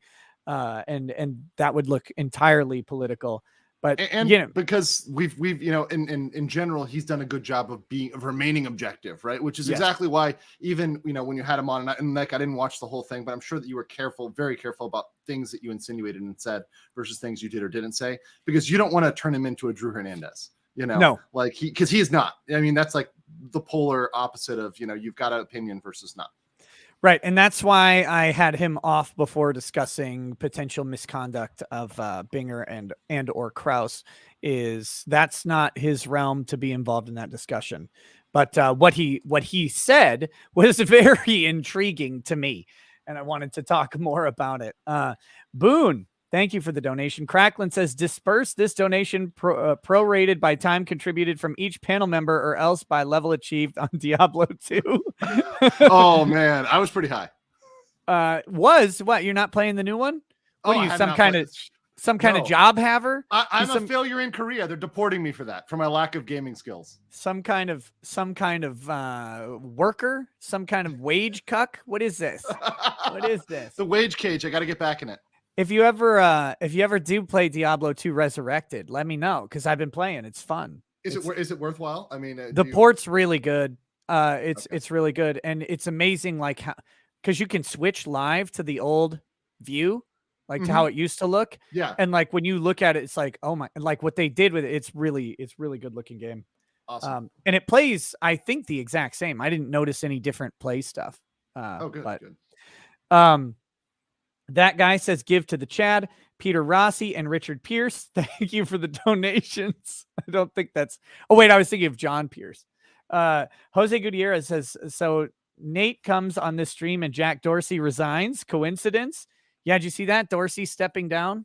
Yeah, that's crazy. Did you see the statements? The statements that they made were very interesting. Like, kind of like, hey, we don't give a fuck about the First Amendment, so y'all buckle up, hold on to your butts. My tweet about it was, I can't wait to be censored by the new piece of shit after being censored by the old piece of shit. Jay Davis says, here's $5 for Nate. Don't support GoFundMe. Well, I mean, it's going to go through GoFundMe, probably. $5 for doing his basic civic duty. What times are these? Thomas Hollow says, this is for PhotoChad. I'll donate more when the GoFundMe is up. Valerie Neems says, compliment Nate in Richards' voice. Peacock says, here you go, brother. Breaking Glass says, donate it. Kimberly Campbell says, what is his Venmo account to donate to? I don't know. Call Me Straws sent me a unicorn. Tyler Ventura says, $5 more for the Nate-a-thon. God bless you, Nate. Tara Rayner says, I love Nathan more now, who I lovingly dubbed the Bruiser. I will donate and share. Thank you. Try, give, send, go. Jeremiah M says, thanks, Nathan, for doing such a good job on the stand. I think you have a bright future ahead of you. Patrick Stewart sent nothing. Message retracted.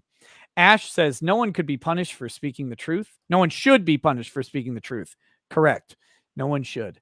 Did you see the part where he mentioned that he's been permanently, or not permanently, he's been on unpaid leave since the trial because right after his testimony, he works for a big box retailer, and he bounces store to store, whatever he does. I don't know what he does, but Really? he went to one, and some woman and her husband confronted him and were screaming in his face that he supports a murderer to the point where he had to leave. And they just apparently nonstop. And now because of that, he's on unpaid leave, which is that's insane. But I mean, that's those are the people bullshit. those are a lot of the people that are working at those big box stores. Listen, I'm sorry, Best Buy. I'm sorry, but the people that are working there are very in line with the people that are screaming on Twitter. In fact, a lot of some of those people may be on law Twitter. Maybe law Twitter's my favorite group of disabled people. Yes. Teddy Julock says, for the man, the myth, the legend, Nathan PhotoChad DeBruin. It's me sent a dancing pair. Thank you. Snake Oil Salesman says, please share his Venmo. I don't have his Venmo. I should have probably asked, I guess. But Donald J. Trump says, PhotoChad is the true American patriot. Citizen 1, thanks for donation. Byron Baxter read that one. The Fed Postinator says, God bless PhotoChad, sic semper tyrannis, si vis pacem parabellum. Change the font color on your website, and do you ship international? You'll have to send him an email and check. I don't know. Carol Rodenberg says, thank you, Nathan DeBruin. So grateful for you for not backing down. I wish you tremendous success. I want to buy a pick. What's your website? Hashtag Kyle's Law. Website is in the description. Hen House Bath Company says, for your therapy, stay safe. Anthony Tyler says, thank you for being a stand-up man. PhotoChad, thank you, Nick, for facilitating the donation. Call Me Strauss says, definitely going to be buying one of those canvases. They're gorgeous. W Colonial Boy says, please tell Nathan he rocks from Madison. Dr. Sammy D says, check Twitter DMs. Kyle's belief in deadly threat was presumed reasonable via Chad removing him from his habitation per the statute. Not even close. Yeah, I saw your DM, and yeah, you're right. He gets the presumption. That was an interesting thing in one of the discussions. Someone was trying to just say, well, the presumption is just the presumption and whatever. And it's like, yeah, but I mean, it is a presumption though. it's a presumption. And I know we treat presumption of innocence like kind of blithely in the United States, but specific statutory presumptions aren't as blithe, right? They're not as shuffled off as the general presumption of innocence. Right. And that's another thing that's just eroded is the presumption of innocence, right? Because of media, right? Because we think we can be the jury, right? Before the trials even happened. That presumption of innocence is so eroded. I'm not sure it's ever going to recover to what it once was. Yeah, I don't think so either. I don't know how you do it. I don't know how we convince people that, and it's amazing because there's so much distrust of the system that it should be universal at this point. Everybody should be like, well, wait, I mean, I don't trust the cops. I don't trust the, I don't trust the cops. I don't trust the state. I don't trust the prosecution. That's what it should be. That's how it was supposed to be. And now we're like, no, I think the system is racist, but when someone's accused, I think they're automatically guilty. It's like, wait a minute. If you think the system is racist, then you must think the system is unjust, or you're inconsistent, which might be the and they have I don't understand how they don't have cognitive dissonance, right? Because I can't hold two conflicting ideas like that, but the left has this magical fucking superpower of being able to hold two things in their head, right? It's like, it just blows my mind. It just blows my mind. Yeah, Florian Lang says 50% for PhotoChad. Keep up the good work. No, it'll be 100% for PhotoChad. I did promise to do that. Like I said, I may have to wait because I don't always just have a couple $1,000s to throw around, but it will definitely happen by December 21st of next month when YouTube pays me. Yeah, that delay, but I mean, it's just gonna be so massive because the support has been crazy, right, Nick? I mean, it's been the growth has been crazy, and it's thank you to all you guys who are out there who are supporting, because that helps us cover more, that helps me cover more, that helps all of us cover more. Like, I'm gonna be able to focus more of my time, like where I previously wasn't able to do that. I'm gonna be able to focus more time just going on deep dives and topics that I had no time to do, but now I'm gonna have way more time to do that. So that's thanks to all of you guys that are allowing us to expose this. And it shows that even a small group, right? It doesn't need to be tens of thousands. It doesn't need to be hundreds of thousands, right? Even tens of thousands of people, it makes a difference. And you guys contributing, you guys participating, you guys watching has made this happen. Yeah. Let's see. Greg McNeely says, yes, you do have money. No, I have an income that goes on. All the money that comes from YouTube is delayed to the 21st of the next month. So other than that, my prior month was actually a significant pay cut because I had COVID and was out for a week from a suspension. So believe it or not, real bills do still exist, and I have five children that chomp through money. Jesus Christ! I never knew that you had 5 children, Ricada. That's like Mormon level. I mean, Jesus Christ. Like, yes, please stop saying Jesus Christ. Please talk about Moroni. Yeah, I'm sorry. Of Latter-day Saints. Of Latter-day Saints. No, Joseph Smith did nothing wrong. Brigham Young, though. That mother. Yeah. Have you ever listened to an actual documentary of Brigham Young? Yeah, I did. Was a degenerate. I watched the documentary Book of Mormon on Broadway three times now. I've seen it 4 times. Yeah, it was Kid to Orlando. Yeah, I saw it in Minneapolis the 3 times that I could. It was great. Charlie Porter, this is just in response to our discussion about the presumption of innocence, says, I totally agree, but by that logic, are we to assume the Waukesha killer is innocent? Just curious. We would be, except that he admitted to doing it.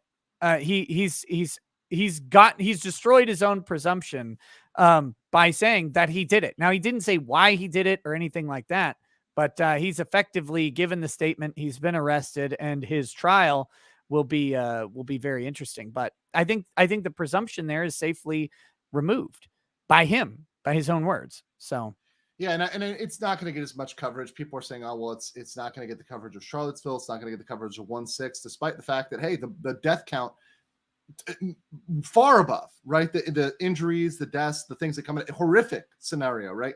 Far above all the rest of the incidents, but we're not going to hear about it. And certainly the other thing is that the animus is something that they're going to try to bury as deeply as possible, even if it is there, which I believe there's proof that it is, right? But you bury it deep enough and the media doesn't cover it and this thing goes away.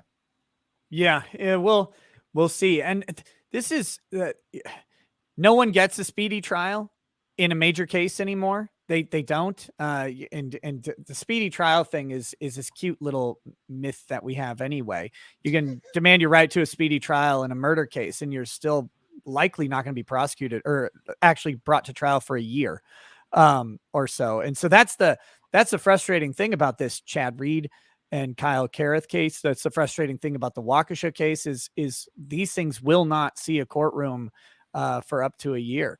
Hell, the Parkland shooter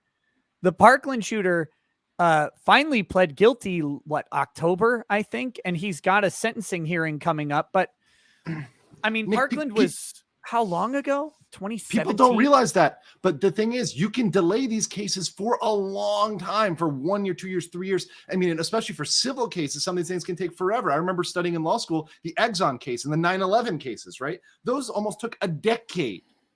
Yeah. Viva. Welcome. So welcome, Viva. I missed everything, right?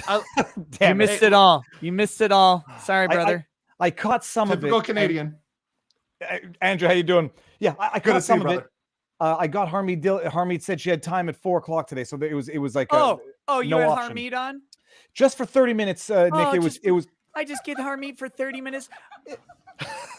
It was, first of all, phenomenally interesting. I think I could, with Harmeet, we could probably have a 24-hour live stream going over all of the files that she's worked on. Fascinating, but great stuff. I've been wanting to talk to Harmeet forever because I was covering the Damore case, and that was stupidly at the beginning of my YouTube career when the suppression oppression was real. Boy, they did not like the coverage of that case, and so I'm gonna have to grift into her email. Oh, I'm sure she would respond to a poignant tweet. Maybe this, if you retweet this. I was going to say Harmeet. I'm not putting pressure on Harmeet, but it would be a phenomenal stream to go with. It's just a question of finding time because Harmeet is one of the lawyers with an actual lawyering day job. Not that we don't have one, but we all have different jobs, different roles. Hold on. She's on the West professional Coast. grift. She's on the West Coast. It's like she should just come on my night show. It's just in the evening for her. It's perfect. That would then, but then there might be also some exposure about going on a Ricada night show. I mean, that would be hilarious. Balls or no balls would happen in the night show. We'll figure it out. Well, anyway, everybody should check out that interview because Harmeet's a fascinating attorney, taking on some of the biggest names of anybody out there. I mean, major corporations, governments. I mean, they're all over it. So it was, and we talked. I mean, we briefly touched on we briefly touched on Damore because that's a 3-year-old story now, or 4 years old, but amazing story nonetheless. And then we got into New York Times defamation and the Department of Justice thinking that it's necessary to bust down doors and raid journalists over an allegedly stolen diary. So it was a 30-minute interview, easy to listen to and easy to share. Definitely. So welcome. We had Nate on for the first 2 hours. Great discussion. Really interesting guy. I don't assume you got to catch much of it at all. No, I missed all of that actually. Oh man. Well, it's worth a watch. Here was one of the things that got to me, and I'll bring this up for you as with your fresh virgin ears. You remember you have no idea what people have. There's no virginity left. You have no idea what's been done to my ears, Nick. Well, we'll have to have you on the late night stream again to talk. No, so one of the things that really caught my attention, he was talking about if you remember, he was asked to quote unquote change his statement at trial, right, by Krause. Yep. Or he mentioned to Krause that Binger had asked him if he wanted to change or add to his statement, and he thought seemed to think that was inappropriate. The detail to that is a little bit more interesting. So what happens is he goes in there and they review his statement and he says, yeah, that looks accurate. That's my statement. Binger shows him a blown up grainy picture, and he says, "Do you recognize this person?" And he says, "No." Then Binger puts up his phone and shows him, I think he said, a picture of Joshua Zeminski. And he says, "This is Joshua Zeminski." And then he puts down his phone, and then he points to pictures like, "This is Joshua Zeminski. So do you want to change your statement about if you've ever seen Joshua Zeminski?" Dude, it's like everybody thinks that corruption is flipping open a briefcase with cash in it and saying, "Here's the cash if you do what I want." It's so much more subtle and insidious than that. And that is exactly what this is. This is, I'm not telling you what to say. Just but helping you know damn develop a well that memory.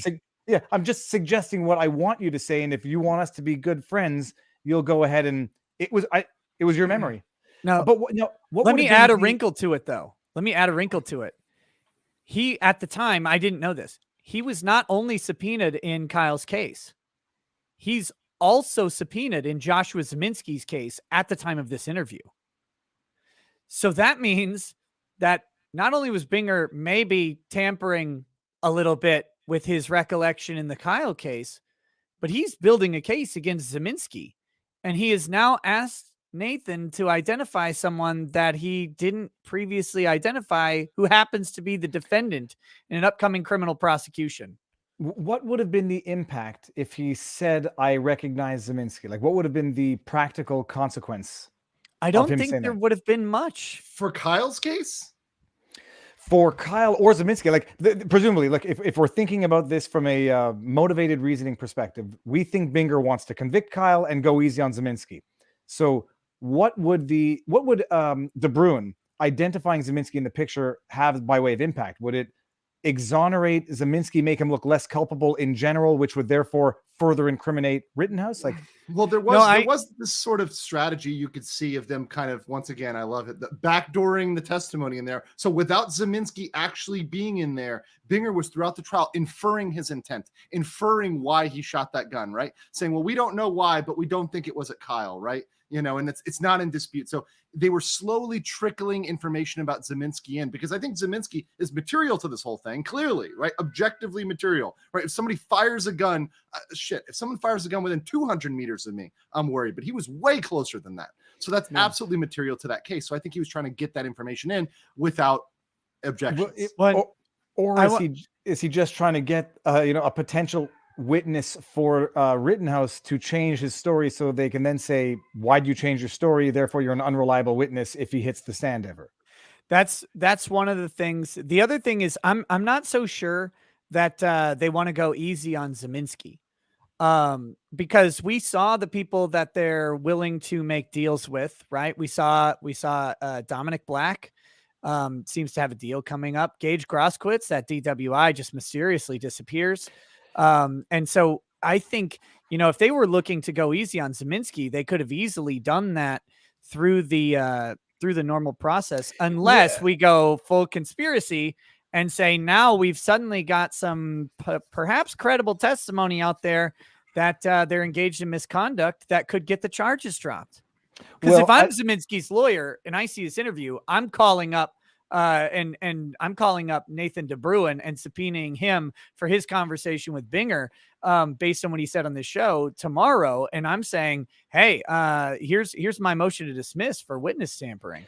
Well, let's go full conspiratorial, which is actually just another way of baby. full predicting what's going to be true in a year. By dropping the charges or coming to an agreement with Grosskowitz, he can testify favorably, and he has no qualms about testifying favorably. By maintaining pending charges against Zeminski, you preclude him from being called as a witness in any practical sense. He'll plead the fifth. And so it's very convenient to strike a deal with one and continue prosecution against another, while engaging in conduct that would allow you to discredit who might turn out to be a favorable witness to Rittenhouse himself. That's a grand slam of conspiracy theories right there. Let me add one more new thing. This is new that I've learned in this interview. I've not seen this anywhere else. While Nate is waiting prior to being called in to be a witness, right? Or called to the witness stand, he's waiting in the hallway. Some lawyer alleged lawyer, someone who introduces himself as a Los Angeles lawyer, a guy with gray hair and a nice suit. He doesn't remember the name, comes up to him and asks him to think really hard about what he said to the detective about someone. I think it was Zeminski having a gun, because he says that that was not in his recorded statement. So allegedly, a lawyer from Los Angeles approaches this guy right before he's about to go testify and reminds him to think about something very specific related to the incident in his testimony. Look, it's not conspiracy theories anymore. Okay, it's just the name of the game. We have now been sensitive. It's thorough corruption through and through, and we have now been exposed to, sensitized to, and shocked by the rampant systemic corruption that goes on in all of these cases, not just this one. This was not a one-off. It was Gage having the gun is who he was supposed to testify about. So yeah, that could never have been undone by. I mean, there was never going to be any denial about Gage having the gun based on that image, the infamous image. But Zeminski, but it's interesting to have a lawyer come up. If the guy is a lawyer, right? Come up. If he is a lawyer, right? If he is a lawyer and not a Fed or, not time traveling. Or just a rando, just some random person. I mean, who knows? Like there could be any level of interest in this. But I do think it's interesting in one aspect because Gage had a civil case, right? That involved questions about whether or not he had a gun being omitted from his testimony. So I don't know though. I mean, I'm not sure what the benefit is, but it sounds suspect. The whole thing that happened with Nate there, it seems pretty shifty. And you wonder how much is going on with other witnesses. It either sounds like any type of a conduct along those lines will be perceived as a threat by an individual who's about to testify. So it's either a veiled threat, or it's, yes, maybe someone on the defensive Grosskreutz trying to say, hey, check your memory. He didn't have a gun for the benefit of the civil suit. I don't think they get very far with that. Or it's just gaslighting. Destabilize a witness on the eve of trial by making them question their own sanity, their own reality. But what did he say? What was his lingering? Does he have lingering trauma from his experience in court, or is he loving it? Oh no, he has lingering trauma from his experience on the streets. Right, he's right by the shootings, and so he did talk about how he's looking at, or he's been seeking therapeutic treatment for that, and then also for kind of the negative stuff, the people screaming at him. You might have, I think you came in right after this, but he works for a big box retailer, and right after his testimony, he went into work, and a lady and her husband just got in his face and were screaming at him that he supports a murderer. Can you imagine? And he's been on unpaid leave ever since that. So why unpaid? I don't know. Because it's a big box retailer. They're super woke, Viva, though. That's like the very, very woke work environment. 100%. Can you imagine anybody getting in your face? It's a level of, let's just say the person even believes that Kyle is a murderer. Even if they believe it, to then take it to that next level you have to be in a different realm of reality. To the person who says I'm a glowy. The good thing about having an internet footprint of 7 years, if I'm a glowy, I'm the dumbest glowy on earth because no, it was tongue or the best deep cover. Best. Yeah, that is it's deep, real deep. I learned I was a Fed when I saw how they were all dressed at that Remember the Jan 6th rally that they did when they're all standing around. I just forgot my Ray-Bans. They're in the other room. Oh no! Well, Andrew, you're the easiest one for anyone to say works for the FBI. You are clearly a CIA agent, with right down to the haircut. So no, actually, I totally did not put together. Didn't appreciate he has as much of an experience firsthand of that. Yeah. That's well, he had to run. The thing that he mostly talked about was after the shooting of Gage. He said there were gunshots going off all around him. And we can hear it in hindsight and say, I heard 3 or 4 shots that were fired after the shooting of Gage. But I mean, who knows how many happened and weren't picked up. And your perception is, you know, four gunshots is a lot more than I have in my average day in my vicinity. So. No, and you also appreciate, like, he has just seen a crowd turn on an individual who they've deemed to be hostile. It's not everybody that likes photographers either at these events. You know, you're not exactly sponsored by the protesters or the rioters or the arsonists, and you're not exactly there making their lives easier in terms of evidence of their criminal wrongdoing. So you become an enemy just as quickly, and he just saw what happened. Yeah, that's that'll last a long time. I mean, that's last forever. Let's see. I'm going to keep reading through. We're almost through the super chats. By the way, I was bullied by the chat, but it worked. That I'm donating all of the revenue from the super chat to Nathan. When we first did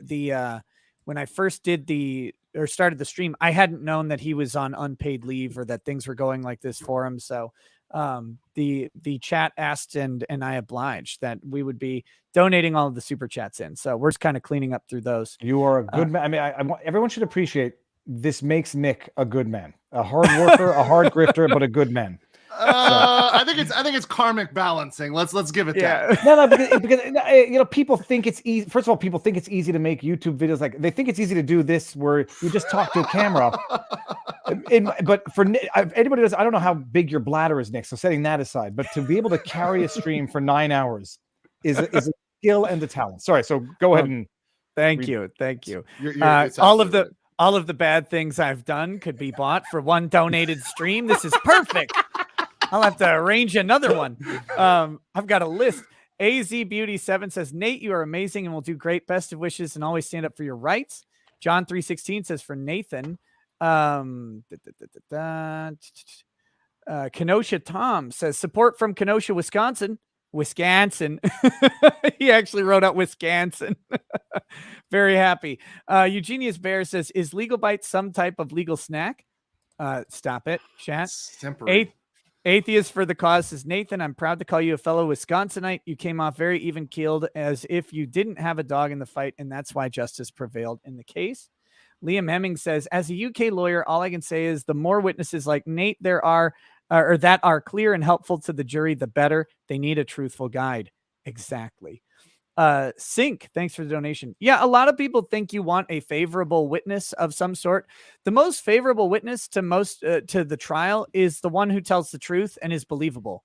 Like that, in all honesty, because look, most defense attorneys, if they're defending someone guilty, like they've probably got a plea worked out.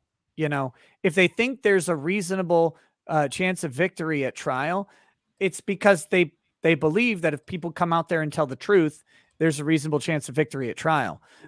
They don't count on someone lying in their favor, because that is a terrible plan and will fall apart on you more times than it will work in your favor. So that is truthful, believable witnesses are the best. Buffalo Reaper says, great interview. Thanks for donating super chat proceeds to this fine young man. Shredkowski says, since the police should be held responsible for that night, do you support Gage winning his lawsuit against the state? Nate's not here to answer that. I do not. Gage lied in his lawsuit, and I think it should be dismissed for lying in his complaint. And once again, people got to understand, comparative negligence. It's like, I think Gage did a lot, like more than 50% plus one of that negligence is on Gage. I'm sorry. Gage was there. Gage was there. I don't want to impute wrongdoing to Gage that we don't have evidence of above and beyond what we saw in this case, but arguably out there for not good reasons in the first place, and then wants to hold the police responsible for allowing him to be out there to be up to no good in the first place. With an illegal gun. With an illegal gun, which he draws with the intent to do bad things to an individual whom he knows because he was there and saw the entire thing. Yeah, his lawsuit's out. It should be tossed. They can't even have a nominal settlement in private now. So, yeah. It's what, there's one thing where the police create the powder, like they put the pot of water on the stove, right? And then it's Gage Grosskreutz who drops the potassium in it. Or the lithium or whatever water reactive element you want that will create explosions and evaporate biceps. Judge Bruce E. Schrader says, Nathan, boggle on Monday nights at my place. Angry Bellsprout says, strange that LM isn't on the toilet today. or you just upgraded your toilet seat. That's beautiful. It's a fancier toilet. Yes. Yeah, he's drawn the curtain. I just want to see the bottles of alcohol behind you, Andrew. No, I did not bring them with me. Well, I got nothing down here either. CS says speech impediment, no impediment to a well-spoken, brave young man. I agree. Chain Breaking Sage says, stop being commies and making life hard. Go buy a framed 16 by 20 for the low price of $123.95. I'm about to purchase my first authentic Nathan DeBruin. Tracy Ranger says, I started crying when Nate told us about being placed on unpaid leave after being assaulted at work. I'm so sorry he has to deal with that behavior. The Anubite says, Nathan is the embodiment of the Greek term parrhesia. Look it up. I wish you well. I don't know what that even means. Donald J. Trump says PhotoChad's OnlyFans will make him richer than me. Abe Eckstein says, who is playing PhotoChad in the movie? Who would play him? I think Zuckerberg should play him in the movie. I think he looks he's got the same face shape, kind of a narrow face, and he's got the red hair. I think he's got it. What do you think? Who would you have play him? DeBruin? Yeah.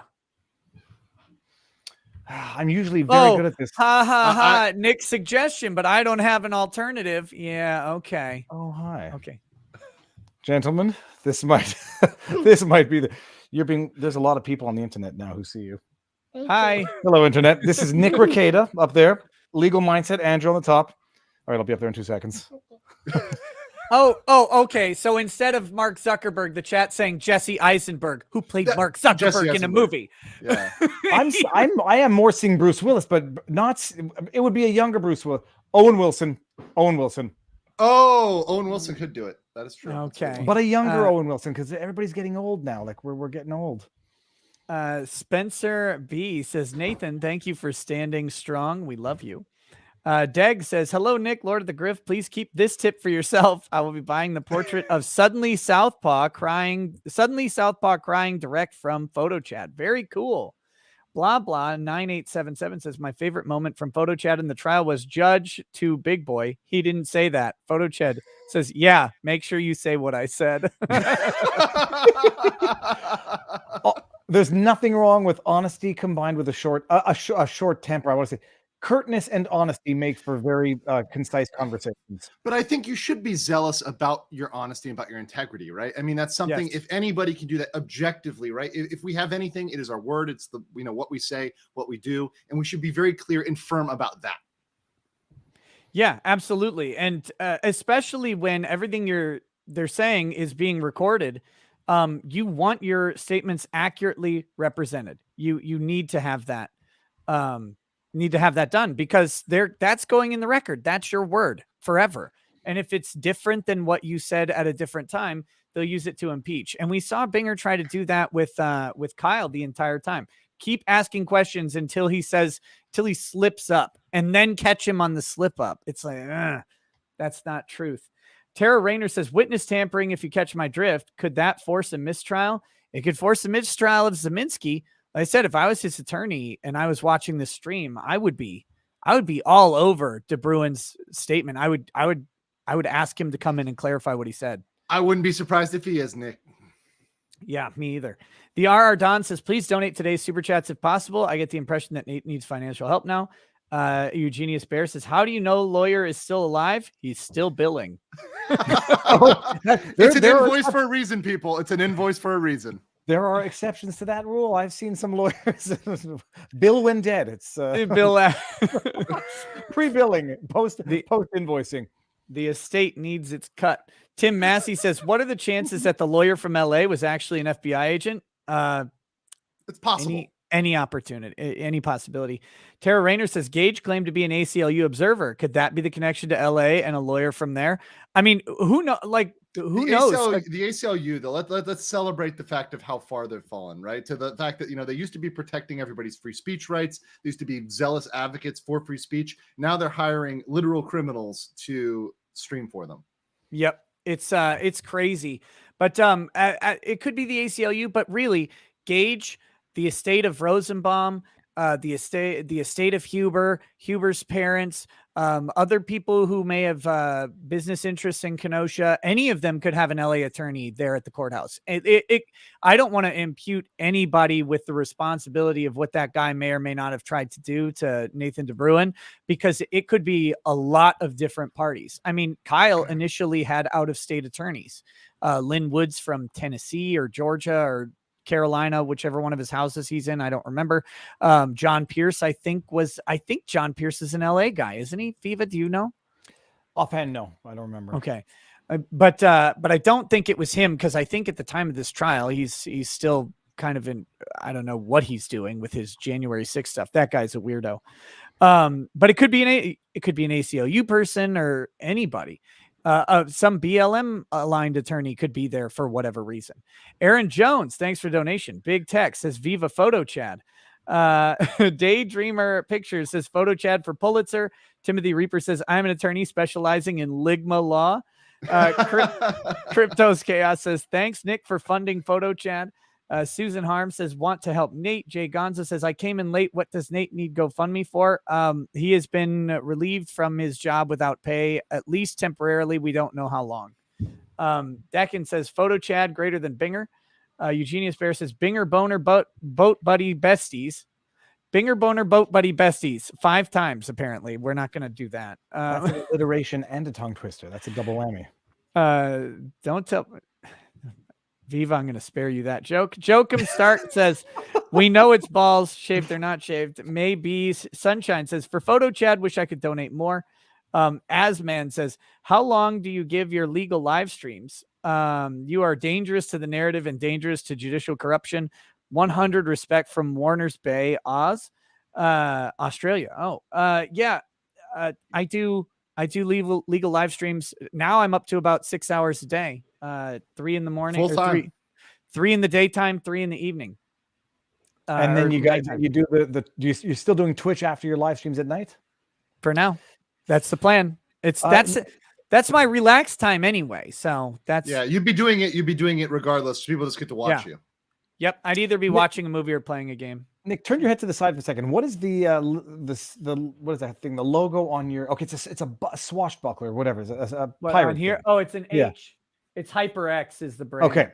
I thought it was a communist sickle for a second. I might be. Oh, what is this? What the? I thought it was irony. I thought maybe, or The maybe Canadian calls it something a commie. Come on. No, dude, that's because I've been seeing too many communist sickles on flags. There was a protest up the street. It was a protest against the pipeline out west, and there's communist flags there. And I was like, I just wanted to go get some groceries. Calm down. I'm denying the communism stuff. Just chill, okay? No, Viva, it's not communism. Put the gun away. Please put the gun away. I actually thought you were talking to your wife back there. Wait, yeah, I am. Oh, man. Oh, That's funny. Bob Whiteman, thank you for the donation. Angry Bellsprout, is there any proof Proud Boys are white nationalists? I mean, if they are, they're kind of bad at it because they're Enrique Tarrio or whatever was their leader. I have met a few black Proud Boys, so I don't know. I don't hang around them though, so I don't care.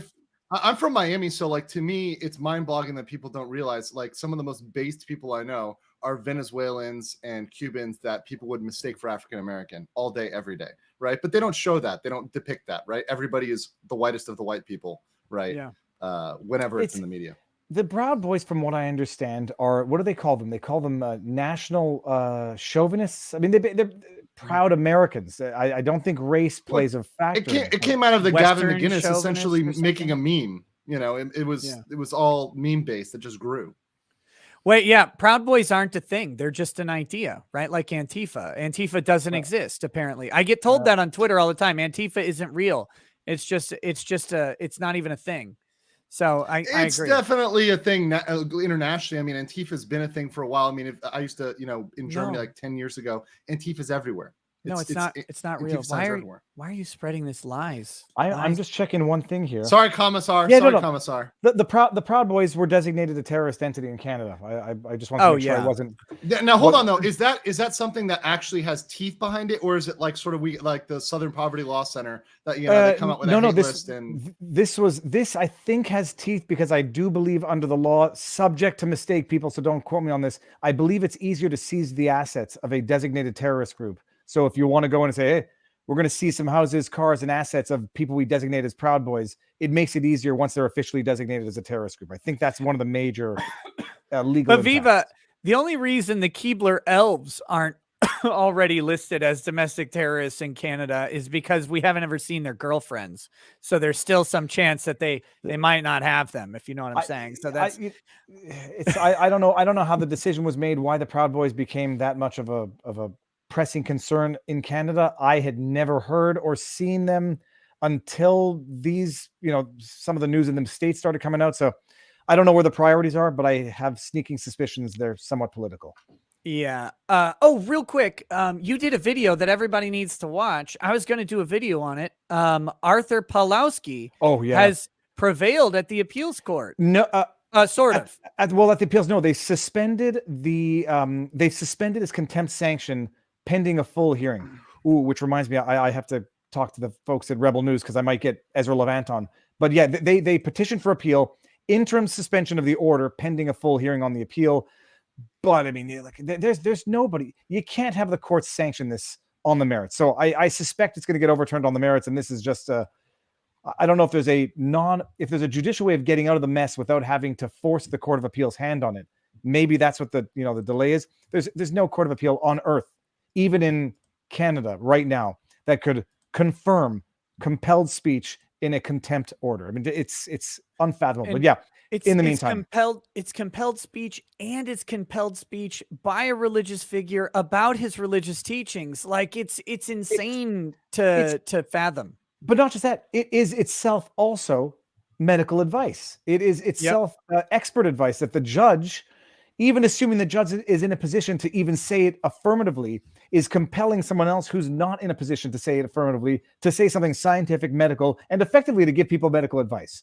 Imagine Jake Tapper getting on Twitter in his tweet saying everyone get vaccinated. Well, you have a journalist giving medical advice to people. He just thinks he's justified in doing it, but people forget that. So they have the imprimatur of the CDC, right? They have them saying, okay, well, they say it, so therefore I can parrot it. Right. Yeah. And by the way, we're in the era of Bio Pope Fauci, which, he says, I am the science. So as soon as he judge dreads whatever he wants to put out, it's automatically something that journalists feel safe they can say because Fauci has said it. So if Fauci has said it, it is now science, and therefore we can put it out there as fact. It's crazy. If the doctor with the authority says it, you can repeat it. If a doctor who is not designated authority says it, you can't repeat it. It's quackery.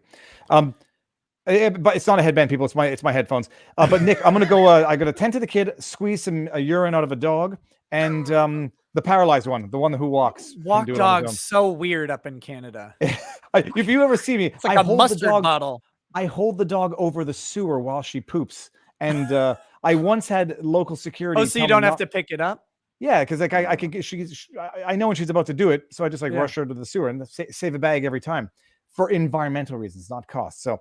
Anyhow, that's what I got to go do now. But anyways, I'm going to go watch the interview, Nick. Congrats, Legal Mindset. It's nice to see you again. And good to see you, brother. And thanks one for the day we reconvene a party elsewhere. Well, just real quick, I'm going to be covering the Kim Potter trial, the taser lady, starting tomorrow. So I'll, links will be in the DMs if you want to pop in at any time. Welcome to 100%. We'll do. All right. Thank you very much, guys. Have a good night. See ya. All right, we're getting close to the end here. Gone Fall says he's a short, small guy. Nicole Silvensky says my favorite part was, aren't you that FN from Empire? As if anyone, let alone violent races, would know that. Yes, the alleged white supremacists would say that, aren't you that effing N-word from Empire? Because lots of horrifically violent white supremacists were watching Empire at the time. Yes. Jesus Christ. That's it's just ridiculous. And you can tell it's cosplay and LARPing because it goes to that level. Yeah. Oh, it was just that whole thing was crazy. Next, Doctrine says everybody misses the part where Chad says to his ex that the police are on the way to her mother's house because he thinks that the kid is probably there. Patrice 2911 says just bought the pic of a-hole Rosenbaum being Rosenbaum. Wish you all the best. Thanks for recording history. We love you. Cognitive Harmony says for Nate being a good citizen. Stormy says you aren't old enough to remember old school Green Day and Rage Against the Machine. How's that armchair, Andrew? Get out of the shower. What? How old do you think I'm? Not Stormy. I'm 40. I definitely I bought Dookie when it came out. What was I that, remember Dookie was playing at my, was it 8th grade dance or 7th grade dance? It was hilarious. Yeah, I definitely remember Green Day and Rage Against the Machine. Brian Quick says, have you considered the ex-wife and boyfriend set this conflict up in order to get the father out of the picture? Homeowner You're gonna knowing have to prove that, guys. You're You're gonna have to prove that. People put it out there, but you can't just say that flippantly. But like, oh yeah, the conspiracy. It's like that's fine, but let's prove it, right? I'm all here for hypos, but let's prove that because we have no evidence of that whatsoever, other than the assertions of Reed's widow. And frankly, she has a lack of objectivity in this. Yes, and that's a really interesting petition, by the way. Her petition to get full custody as stepmother of the children, because that ain't happening, by the way. That's not going to happen. It's not happening. I agree. Because I mean, your stepmom rights are basically non-existent as long as the biological parent's still alive. The grandparents have a better case than a step parent. But the really crazy thing that is brought up, and I don't know how the court's supposed to approach it. The children are being put into this position where the guy who shot their dad is in the house. Like that's crazy. Like when you think about it, just ignore all the legalities and the hurdles to all of it. You just think that guy shot their dad and he's around, and it's such an awful situation. Well, it's a whole dynamic with the mother versus the dad and the weaponization of relationships. And, you have, I guarantee you, the mom is going to frame it in a way that's more favorable to Kyle because, frankly, he's the last man standing. I hate to say it, but, and she's the one that currently he is choosing, right? That's her best option. That's who she's with. So that's how she's going to frame it. And the kid's going to grow up under that frame, in that household. Yeah, it's like just thinking through it was like, oh, it breaks my brain. It's such a bad situation. But to answer your question, Brian, yes, I've considered it, but like Legal Mindset here says, we've got to have some evidence on it before I just take the word of someone who was involved with this. And the crazy thing is the number of people involved in this that have felony records. I believe Chad has a felony record. I think Chad's girlfriend, the stepmom, might also have a felony record, if I read that right. But I don't know. But I think, and this is all speculation, chat probably knows more about this than me, but if I'm not mistaken, at least Chad's felony involved the crime of dishonesty or fraud. And if the girlfriend, the stepmom or whatever, has a crime of dishonesty, then that would be considered in anything she says and might be a big mess. So I'm always marveling at how many people just have felonies. Like, oh yeah, I was convicted for, like, how the hell? Well, that is a problem is certain laws being accelerated of felonies and what is not a felony. We can have that discussion. In fact, in the light of Kyle Rittenhouse's case, I think we do need to re-examine these things, right? People getting hit for felonies because, a felony, the rights you lose when you are hit with a felony are a lot, right? So it's definitely something we should be protecting against. Yeah, it's crazy. All right, here we go. Gone Fall says Binger has a boyfriend. He lives with a guy time to time. What? Gosh, oh my gosh, I am so surprised. That is shocking. I never would have called him Backdoor Binger if I knew that. I was only purely evidentiary. I was purely focused, purely channeled that he was going through the back door with the evidence. I was never implying anything else. How many lapel pins do you own? Honestly? Yeah. 3. Oh my God. Really? I know. I'm going to burn 2 of them. One of them's an American flag. I gotta simp for America. I'm sorry. Yeah, I'm sorry. that's an appropriate lapel pin to me. Like, I think you should be able to wear the American flag lapel pin in court whenever you want. One's a Gator flag pin, one's an American flag, and one's a Florida flag. A Gator flag pin. Okay. All right. Binger. Gator. Jedi Knight Anaquin Cringewalker says the big question is Binger the alt personality of Adam Friended? Man, those two sound and look the same. Google it. Echoing Faithfully says, I'm a god. How can you kill a god? What a grand and intoxicating innocence. Okay. Dapper Wolf says, Nick, I know you hate Canadians, but Mama Lauren Chen said she would love to be on your channel sometime. Lauren Chen, huh? I'm not opposed. No, that'd be a great interview. Lauren's great. I'll see if I can make a connection with her. Gonfall says Mark is rough EO. Roofy a rough EO. Track Media Only says Nick, you might not have been bound by the rules with your questions, but Binger didn't seem to be bound by any rules either. True. Nana 1776 says he now has a give send go. Nathan DeBruin. Again, I will wait to see that and get confirmation that it's his before I promote anything like that. But I'll be talking about it on several shows. Rise Darth Jello says, Nick, we all saw the avatar change. With his memory, the image of Guntcat will be seared forever in poor Nate's brain. Sorry, it wasn't intentional. Track Media Only says, Nick, the So Delicious mint chip made with coconut milk is pretty good. I've had it. It's not bad. It's not bad. Dapper Wolf says only soulless druids like Thin Mints. No, James Nelson says you can air your opinions while you listen to the call, and we viewers can join the call to hear the trial on our end, so you aren't broadcasting. I think I'm going to do the Kim Potter trial. The Ghislaine, we'll see as the Ghislaine trial goes on. It's supposed to be 6 weeks, so maybe the way I'm breaking it down, and I'm going to do a grifting stream after this, immediately after we get off here. But the way I'm going to break it down is just covering what we have, the information we get as we get it. Because of all the delays, because of what they're doing with the audio, the best we can do is release information as we discover it and cover it as best we can, without being able to stream audio, without video, without transcripts even, right? They're making it real difficult. They're really hamstringing us on this, but we're going to do the best we can. And I know Nick and I are going to do the best we can. Yeah, we'll see how we can do it. And again, as the trial progresses, when the Kim Potter trial, I don't think is going to be all that long. So as it progresses and we get through those things, there'll be more opportunities for me to follow along with Ghislaine. Relly says Legal Mindset, you should go on the MGTOwn podcast. That'd be fun. I'm down. I don't have Drexel's direct contact info, but I mean, I know him a little bit. I know. Shoot it over. I'll talk to him.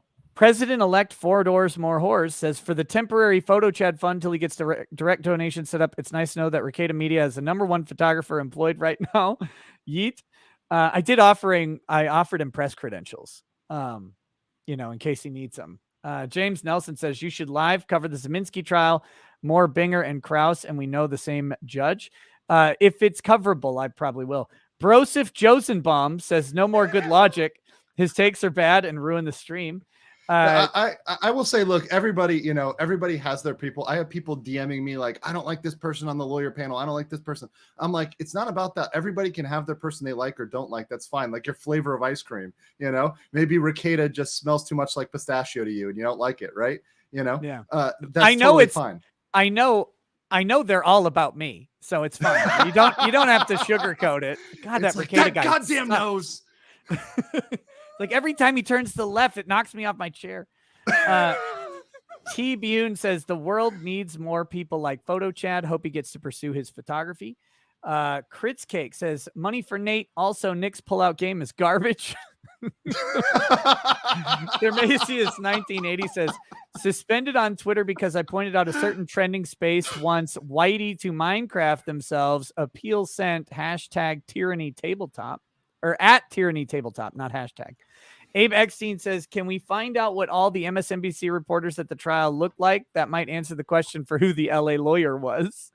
FLA Prophet says, as a person who also works for a big box store, they would not give you any paid time off if they do not have to. Cat MD sent a sticker. Pete C says, wish I had more. Thanks for helping Nate. Lawtube rocks.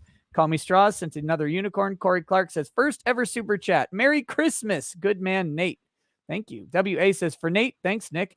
Viva Fry says, read my chat. He was laughing during the stream as he sent that in, and I was like, I see you Canadians. Like, I see what you did there. Tomorrow V says, is that legal mindset shower curtain? Yes. Yes. CC Shelby says, spoiler alert. Lee Nichols says, Amaranth is over here licking microphones again. Please help. Can you lick a microphone for 13 hours? I don't know how these girls do it. I mean, honestly, it's honestly impressive. Like their level of grift. I don't know how she like can sit there and literally like every time I check in on one of her streams to see if she's doing anything other than licking a microphone, she's just sitting there. And I'm like, I look at the little time run, like 15 hours. 15 hours. How are you? Here's the question. Here's the real question, Nick. Do you think there's somebody fapping for the full 15 hours? Good luck and Godspeed.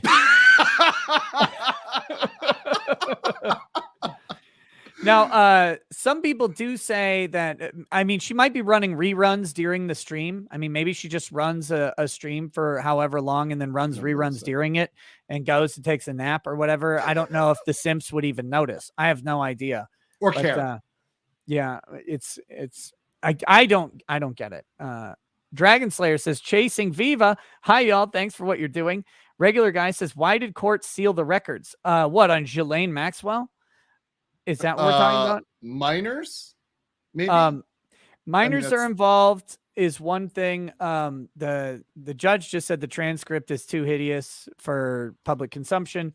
And then the other thing is federal courts. While the documents in federal courts are available, I don't know about the transcripts themselves, but the broadcast is a general rule that it is not, you cannot broadcast. It's rule 53 of the Federal Rules of Criminal Procedure, that you can't broadcast. And if you check into like the district courts themselves, they say flat on there that rebroadcast of the stream is a violation of federal law, which to me, it should not be. I think that's bogus. I think all trials should be broadcast. And I understand that the salacious nature of it involving potentially minors, could exist. And I think that the courts can take efforts to make sure that the minors themselves who might be testifying are not broadcast. But Nick, this is specifically the stuff that we should be airing out there in the light of day. I agree. Specifically the deviancy, right? Specifically, this trial is one that should occur in the public square, right? Yeah. I mean, this is exactly the nature of what was intended. And like you've said, like many people said, what used to happen, right? Back in the day, that's exactly what would have happened. And exactly when a case like this came up, justice would be served because the perversion would be evident, would be self-evident. Paddock, S.A., believe me, I have no love for Amaranth at all. I'm constantly marveling at how she can lick ears that long. But he said, did you miss the time she fed her cat vodka or threw it over her shoulder? That was Alinity. That was a different A thought. Be specific. Yeah. So that was Alinity who did that. And Alinity seems like a garbage person. Amaranth just seems like a successful grifter. And Yes. if you can get 12,000 people to sit there and watch you lick ears for 15 hours, I mean, what am I going to say? I guess good job. I can't imagine watching that ever. It's we always check in on Just Chatting on Flashcast because it's funny, but well, hold on, Nick. I think there could be a 15-hour loop stream of you saying objection. That might sell. That might sell. The ladies might smash the like button for that one. I got to get the two $2,000 ear mics to be like, objection.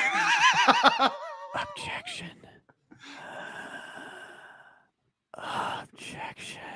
Yeah, we'll do that. 15 hours of that. That would be some havoc. I'll object you right in the ear balls. D. What says thank you. George McNair says Nate deserves better. 30% included. Thank you. Thank you for YouTube's cut being in there. Lagging says, what do you mean the Car Source brothers definitely helped themselves in the stand after they were done? I did not think they were guilty of something. I think you mean you did think they were guilty of something. I certainly definitely. did. That was Krigler Show. You can't unsubscribe. Marcus Cato sent a sticker. Thank you. ML, thank you for the donation. It's a Small Girl says, I'm an hour behind, but I'm shocked that Nate was removed from his job. So mad on his behalf, and it was so passively brought up thanks to Joe's question. I hope it gets rectified. Bless. Yeah, he didn't bring that up. Joe, I didn't ask him about that. Joe asked him what good and bad things have happened to you, and he mentioned it. I mean, he should have mentioned it earlier, in my opinion. Mr. Steve VC, thank you for the donation. Me Flower 66 says Eddie Redmayne is PhotoChad. Oh, that would work. Oh, yeah. Doug Fry says thoughts on Jack Dorsey resigning from Twitter. I mean, good riddance, but the new guy sucks as much as the old guy, from what I can tell. Yeah, don't think the course of an organization is going to be determined solely by one individual. I mean, there's so many people behind that. When you look at a corporate structure, the CEO has a very specific job, and it doesn't necessarily change the tide of an organization. Oftentimes, it's the people behind the house, the back of the house people, that are driving the direction of an organization much more than the CEO. Not applicable says communism flags in Turkey during Ankara protests. ML says no man ever steps on the same river twice, for it's not the same river and he's not the same man. Heraclitus quote there. William Barnes says call anyone who hates Rittenhouse a mutant commie pedophile, then cough on them. Vilma Betancourt O'Day says Cuban in the house. We like our men super macho. Very true. Billy Witch Doctor 99 says, aren't the Proud Boys just mega serial fans? Yes, very weird. Aaron Porter, thanks for the donation. Dapper Wolf says, Poggers. Automata says, quick, someone tell Law Twitter if they super chat right now, it'll actually cost Nick money. Might as well see if they go for it. Call Me Straw says, Chad, deadbeat dad. John says, I'm about 10 minutes behind. My understanding is that the Proud Boys being a terrorist group in Canada allows the CIA and NSA to spy on them for Canada. Maybe. Robot Sean ATHF says, that who wrote Berserk has passed away. Sorry, Nick. Oh, damn. Sorry to hear that. Angry Bellsprout says, As Richards. Gator, I just met her. Michael Dixon says, being bipolar sucks. All the meds don't work. Sorry, brother. Tom Grawl says, Nate said his lawyer met the LA lawyer. Yeah, he did. He did. But I'm not going to have him talk for his lawyer about that conversation. Blackguard Forces prosecution in the Juicy Smollett case said bring in an actual white racist, should bring in an actual white racist to testify as an expert in racism to see if he ever heard of Juicy prior to the events of that night, if he knew he was gay and was in Empire. Oh, that'd be funny. Gazane23 says Nick staying in game is too strong. Gonfall says who is stronger, Zorro or Kid? Infernal Iris says here's to Nate. Hope you can get back to work soon. Dapper Wolf says Nick's sniffing sounds. ASMR win. Fred Pedamonte says Nathan's Give, Send, Go set up by Ricada Law super fans. Again, I'm not sharing what his donation page is until I get confirmation from him. Irie says Kyle Rittenhouse on Drew Hernandez at tomorrow. I guess maybe I should reach out to Kyle. I didn't think he'd be doing this media tour. If he's doing this much media, you might as well try, right? Yeah. I mean, he's doing a blitz, so you might as well try. Yeah. Benjamin Smith says your viewers boosted Blue Crucible sales numbers on Black Friday, Nick. Thanks for shilling. It's still for sale through tonight for 99 cents on Amazon. Post-apocalyptic action adventure in the Fallen World universe. That's Blue Crucible on Amazon, guys, if you want to check it out. David L. says, are you covering the Chris Chan trial? Yes, but it's not until January, and we'll have to see if cameras are allowed in that courtroom. That is it. We're done, and it's way longer than I thought. This is 4 hours, and I wanted to go 3. But thank you to everybody who contributed. The final number, I only get an estimate from YouTube right now, is 2,700-ish. It's above 2,700 and less than 2,800. So whatever that final number is, I'll see it when everything processes, and I will be making that donation as soon as I am able to. Again, that's a lot of money to just throw out, so I might have to wait until YouTube actually pays me on December 21st. But it will happen, and you guys can certainly hold me accountable if you think I missed the bus, but I won't. I'm happy to do that. Richard Townsend says $10 for PhotoChad. Thank you. For sure. And again, had I known that he was actually in such financial straits, because one of my mods asked me, hey, can I share his GoFundMe? And I was like, what's he got a GoFundMe for? And he said, well, I don't really know. If I would have known about that prior, I would have made it clear that that we could do something like this. So Jillian Seed says, Chad Dad stream when? I don't know. I've got to work it out with the Chad Dads. We had some scheduling issues pop up. And then Abe Eckstein says, can I lay out the money? What do you mean lay out the money? I don't know what you mean. Giving you the money is laying it out, I guess. I don't know. I don't know. But maybe they mean physically laying it out. So, all right, guys, thanks for joining us. You want to hang out for just a second, Andrew? You're going to do a stream, right? And I'm going to do it. Yeah, I'm going to co-grift here. So guys, if you want to head over, give me like 15 minutes and I'll be over on my stream, but I'll kick it with Ricada for a second here. Yeah. All right, guys, we're gonna peace out. Catch you later. Catch you tonight at on my stream at 11 p.m. if you're around. Have a good night. Peace. Peace. Your Honor, I'm pretty sure we have a mistrial here, sir. I'm gonna mistrial my foot up your ass. You don't shut up.